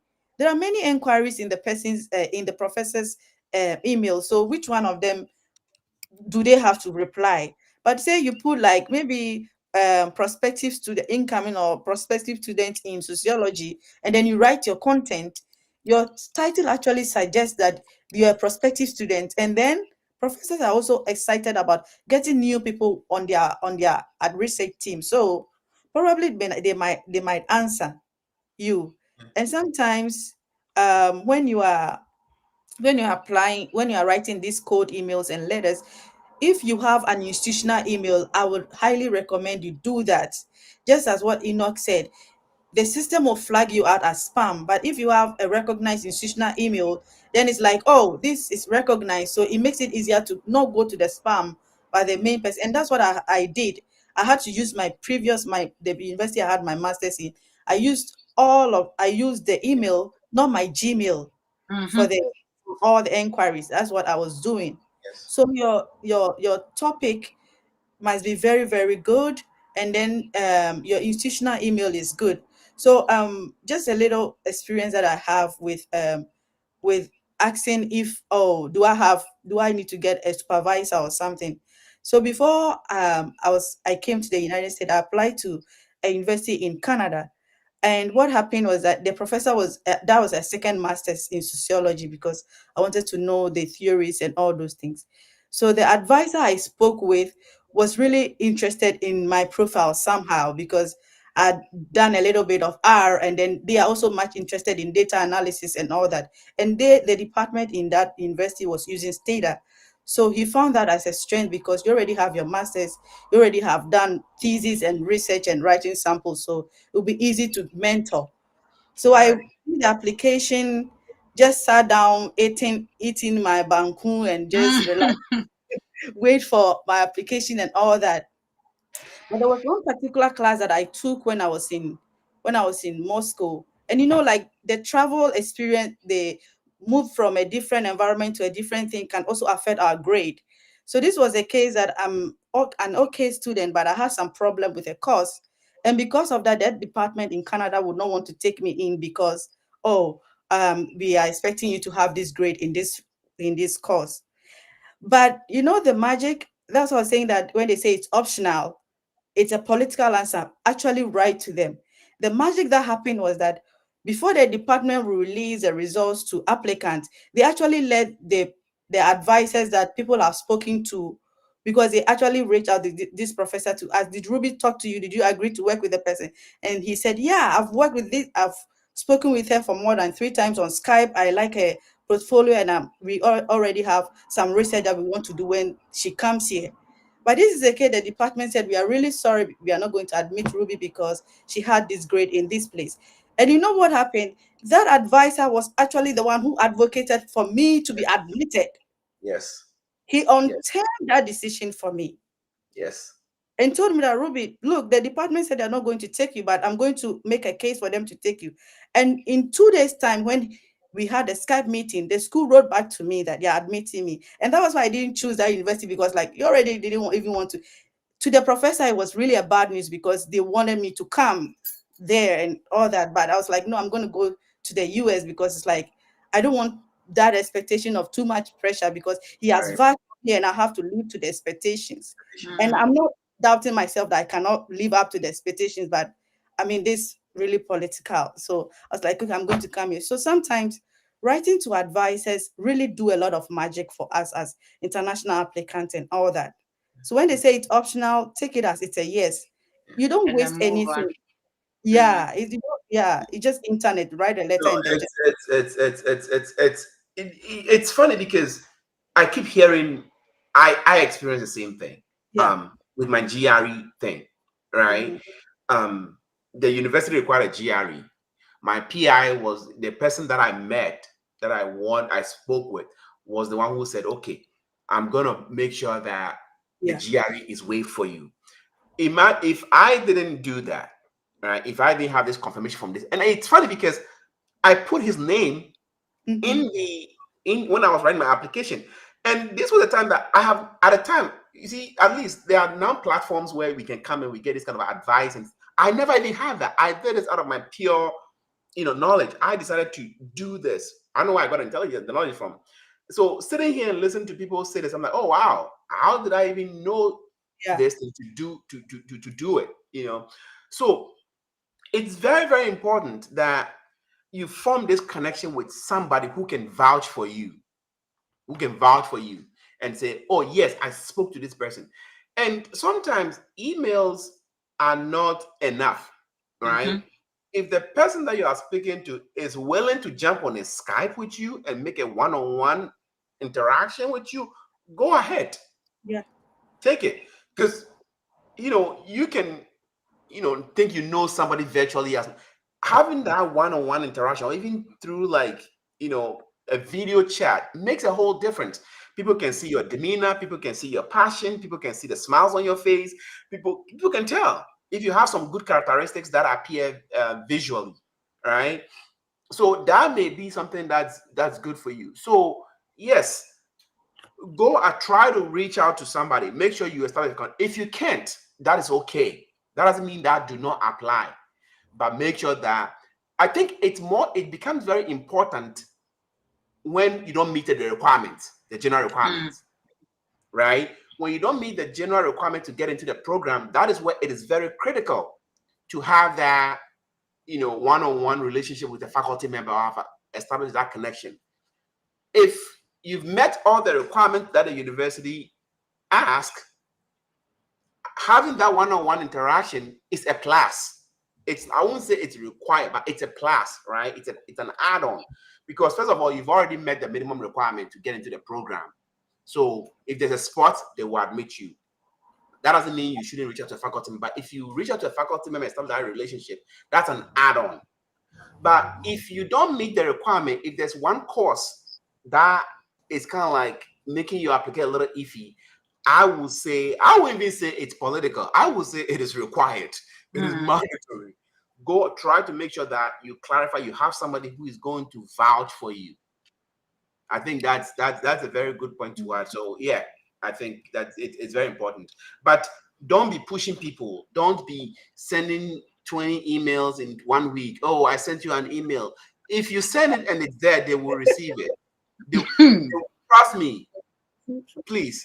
Because people, it's hard to explain unless you are in the system before you understand. Our way of doing things back home is very, very different. The way we talk, sometimes the way we even structure our sentences can piss people off. But no, I'm not even joking.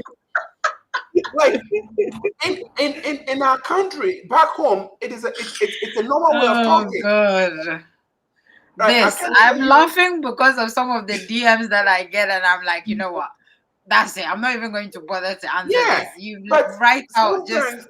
That is not their intention, right? That is not what they are trying to convey. It's just the way we communicate back home. I have an Italian professor here, right? When he talk, you think he's angry at everybody. You think he's yelling, but that is their culture. When I came here, I can't tell the number of times people say I'm yelling. I'm like, no, I'm not yelling. But I grew up in Accra. We live by the sea noise and everything. So it makes naturally when we talk louder. No, these are some of the things that we don't consider as human beings. People think it's a joke, but when that is why America is so unique, because you get to see different things, right? I never even thought of these things. I live by the coast, and from my house you can hear the ocean. It's very loud. So when you are talking to somebody who is even closer to you, you have to raise your voice. Otherwise, they may not hear you. So you grew up talking that way your entire life. And then you move to the United States, you're still going to keep talking that way. So, because that's what your body is used to, right? But somebody here who is not used to being like that, oh, why are you so loud? Yes, you are loud, but to you are not, because that's how you grew up. So it's hard if you don't live here and if you're not from here. So also be very mindful about the cultural changes, the time difference. When you send someone an email, it could be 2 a.m., 2 p.m. in Ghana. It's like midnight over here, right? So all these little things count. Not everybody is patient like us. I understand. So somebody who have never worked with Africans, have never been to Africa, doesn't know the African culture, doesn't know this. Some people are not culturally competent, right? So they may see your email like, why do you talk to me like that? And they'll just ignore the email. So you also have to be very cognizant of cultural differences, the language. English is also very different. British English is different from American English. Yeah. You know, our choice of words are different, and it can change the whole meaning of an email. Yeah. So also be very cognizant of these little things. Try your best to kind of like make sure that, you know, I know back in Ghana we like using big words to show that we are very familiar with the English. Please, it's just write the basic English that people can understand. Yeah. Your ability to write English doesn't mean that you are very intelligent. We don't, at least not in the United States, we don't think that. So yeah, that's all I have to add. Just be cognizant. Sure. Don't be bagging this person. Don't send another email unless it's very time sensitive. Unless the information that you want them to provide is very time sensitive. If it's past a month and they haven't responded to you, I'll send a follow up. That's if it's within the time frame that you want the response. If you send a second one, they don't respond, then just call it dead. Look for a different faculty or try a different faculty. Like Ruby said, try different faculties, you know, and if they all don't respond to you, then it's one thing. It's either your email is not going through the school email system, and then you find out an alternative route. But yeah, I don't think there's a direct answer, but that's what we can Yeah, sure. Right. Thank you all very much. And Stephen, I hope we've answered your question. But yeah, that actually tickled me, the way some people, it's like, nah, you can't, it's my time. Don't be entitled to it. You're not entitled to anybody's personal stuff, whether time, resources, you're not entitled. So please do not be entitled. That really did get me. Yeah, no, Yeah, it's back very home true. we sort of approach things in a very entitled manner, and to be honest with you, that's not how it works. It shouldn't work that way, because I'm sure you as an individual will also feel that way if somebody feels entitled to your time and so on and so forth. So if you're not sure of the wording, just get somebody to word it properly or read it and say, if I had sent this to you or if I'm to send this to you, how would you feel? And get feedback. It's not just SOPs and what is it? Let us. Yeah, that you need feedbacks or people to read emails as well, code emails. Get people to proofread it. Even me in my line of work, when I'm sending messages or emails to more than 3 ranks up, I ask for feedback. I just tell my senior, can you read this message? I'm sending it to so and so rank, how does it sound? And sometimes depending on my mood, I sit down and relax and say, how does this email read? Let me read it to myself out loud. And as I'm reading it out loud, I start changing or rewording it because it's not sounding right. Or if you're very eager, if you're too, sometimes your mood can also affect the tone you use and certain words that you use in your email. So, all these things, pay attention to it. It might mean nothing, but trust me, sometimes those things, when you pay attention to it, it can actually go a long way to help you. But again, it won't make sense until you find yourself in certain situation and you realize you have to learn and unlearn certain things, and sometimes it's the hard way. So we hope you've actually learned something from this very long conversation. I can't believe how long this has been going on. 3 hours. I think this is one of my longest events so far. But again, thank you all for sticking with us. Those watching from YouTube and those watching live on LinkedIn. We do hope you found this interesting. And if you want to recap, if you weren't able to join us from the beginning, it is on our YouTube channel. Try and follow us and subscribe to our YouTube channel so that whenever we have these events, you can go back and rewatch it or get the notification. Again, this is not Triple A. This is Changing the Narrative. I'm your host, Ifwan Ponsa. Our guest today is Dr. Inokama. We had Miss Ruby with us as well, and we had Dr. Isaac, who unfortunately couldn't stay till the end and had other engagement. Thank you all very much for sticking with us again. So if you're trying to get into PhD, there's no yes and there's no wrong answers. There's no it's not just academia that you need to get your, to be the final straw. There's consultancy, there is industry, and we've realized also learning from this conversation that before you see the final product, PhD students play a lot of role in between before the final product comes out. Be it in pharmaceutical, be it in industry decisions, be it in business, be it in any other thing that you can think of. Even sustainability right now with the environment, ESGs, whatnot. PhD students are playing a very crucial and important role in all of these things. So if it is really for you, there are a lot of things that you need to consider, as Miss Ruby clearly said or advised us in the beginning that I jotted down. Who are you? And know your interest. Be mentally stable to focus and know that this is what I want to do in the next 5 years. And don't just look at it as an escape route because you want to leave your current situation back home in Ghana. It will not help you out. That's not the way to, forward.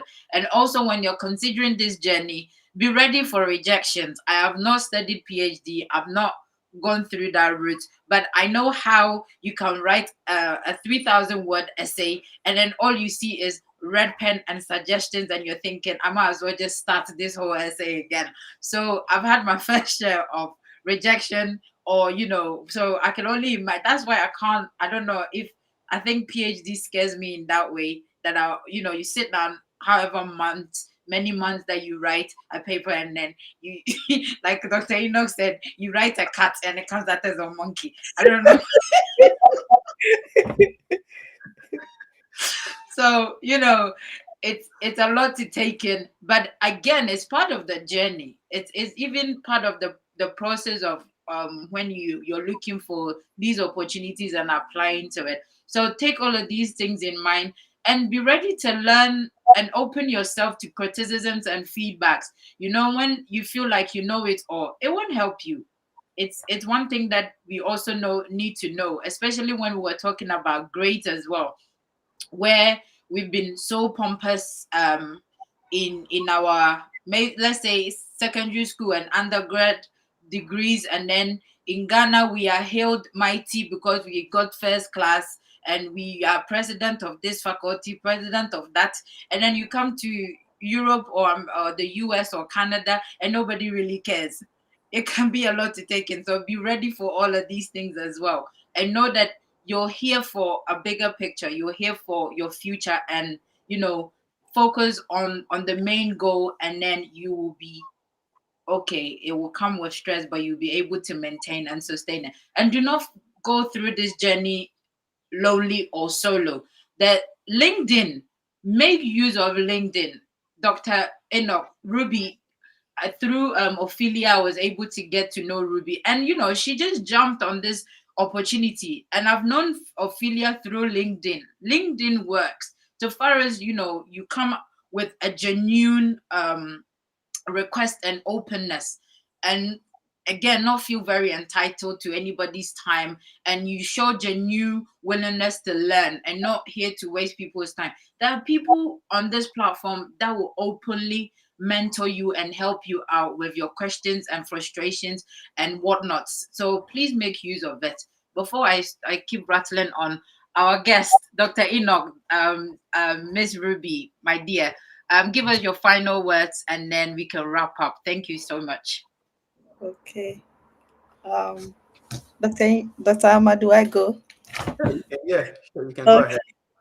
Yeah. So our final words, or my final words, the rejections are going to come. It's okay. So one thing that I just tackle myself with, especially with the schools that rejected me, and the goal I've set for myself is that, okay, you rejected me, but in the next 5 years, I'm going to complete my PhD with a couple of good results, come back to your negotiation table, and then be a professor here. So the rejections, yeah. So you have to motivate yourself. Tell yourself it's a no now, but then maybe they don't want you as a student, but tomorrow they want you as a professor. If they don't give you, if you don't get admissions, just tell yourself, oh, maybe the school is too poor to fund my education. So this is there is like some mechanisms to boost yourself. Never give up. Keep applying. Do the backdoor research, especially for those in the social science and then the humanities. Keep on writing to advisors. Have a very strong um,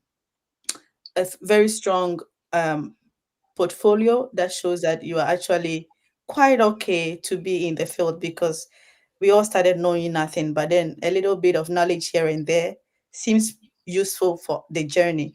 And also, for those who get into the program, be very, very, very open to meet new people, have association, a sense of community is very important.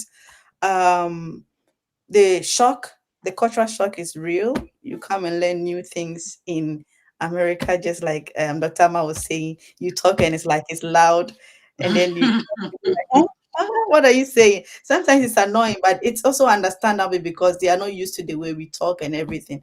So the prospect for PhD is quite big. You can decide to be a consultant or whilst you teach, or be a consultant, gather the experience and then bring it back to research and teach the next generation that are going to learn these things. So it's not like I'm doing PhD, so I'm going to be in academia. No, the job prospect is very wide. As everyone said, you are everywhere as a PhD student or scholar in the process of policy making, in the healthcare and all those things. Yeah. So all the best to participants, and thank you for inviting me, Ifwa, and I thank Ophelia also for the invitation. Nice meeting you, Dr. Amma, and Dr. Inchi. I learned a lot. Yeah, Thank no, you. no, that was great. It's actually this is the first time I've hosted an event together with you, Ruby. Efua is Yeah. she's like my sister. I'm actually going to London for a wedding, so I'm gonna hopefully I can get to catch her. Yeah.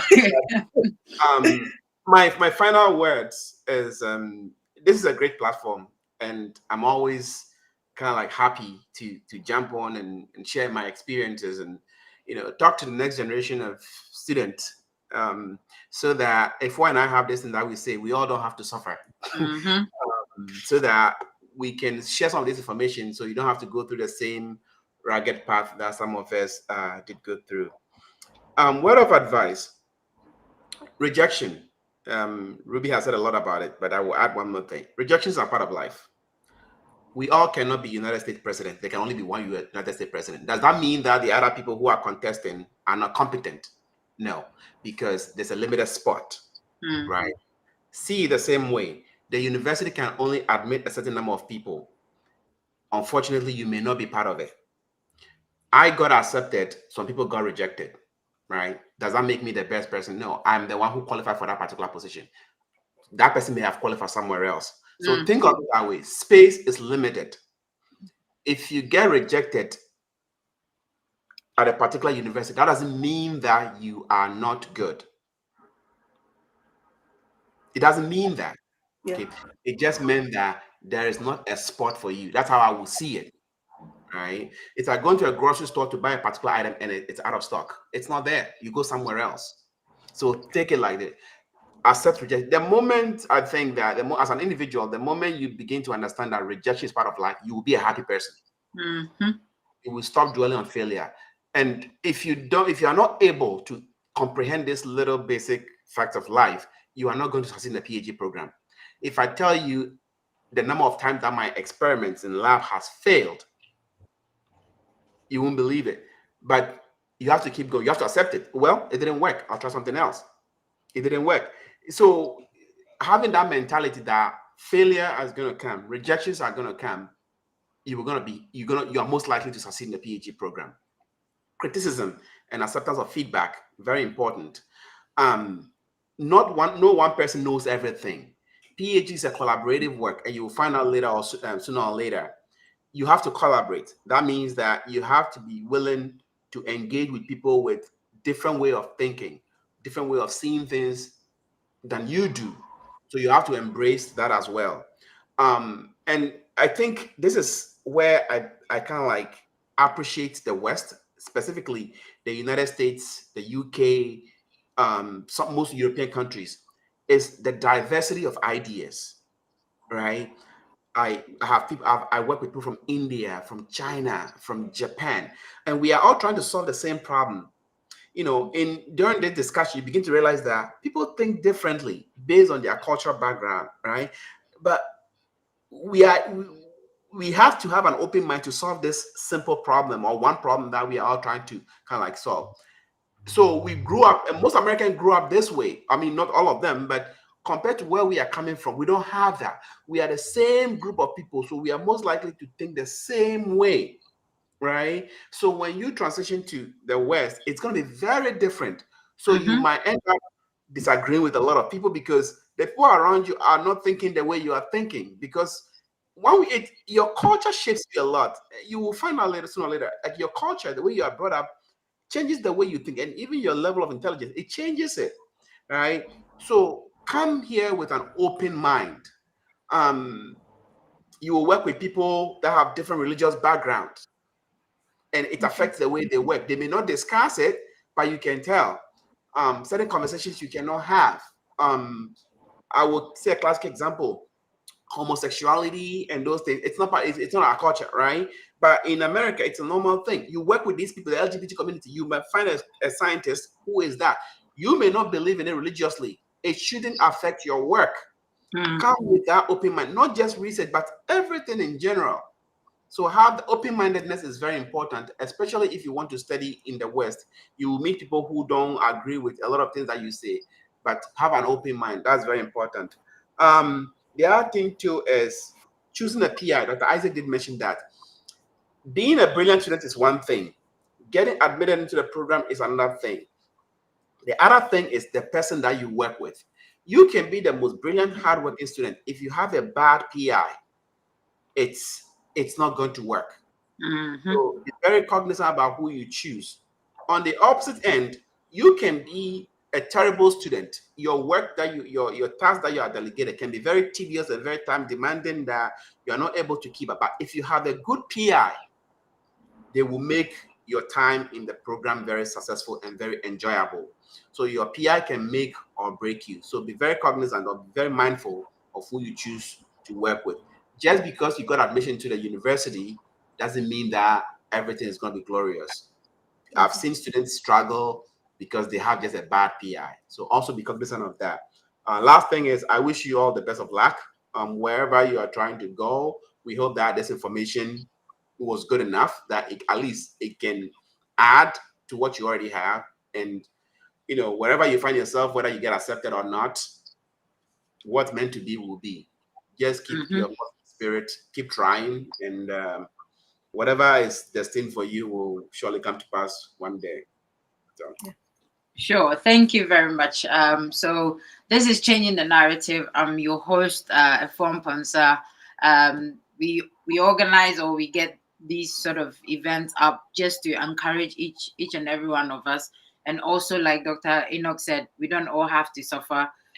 Whatever the struggles that we went through during the application journey, we're here to share it freely and honestly, not to break you or to make us sound like experts, but to let you know that it can be done, and the challenges are there, but they can be overcome. So feel free to connect with us, and then if there's any specific questions that has not been addressed in this conversation, we will do well to address them. So thank you very much for your time. Thank you once again, Dr. Enoch and Miss Ruby, for staying with me for this long conversation. I really do appreciate you and your time.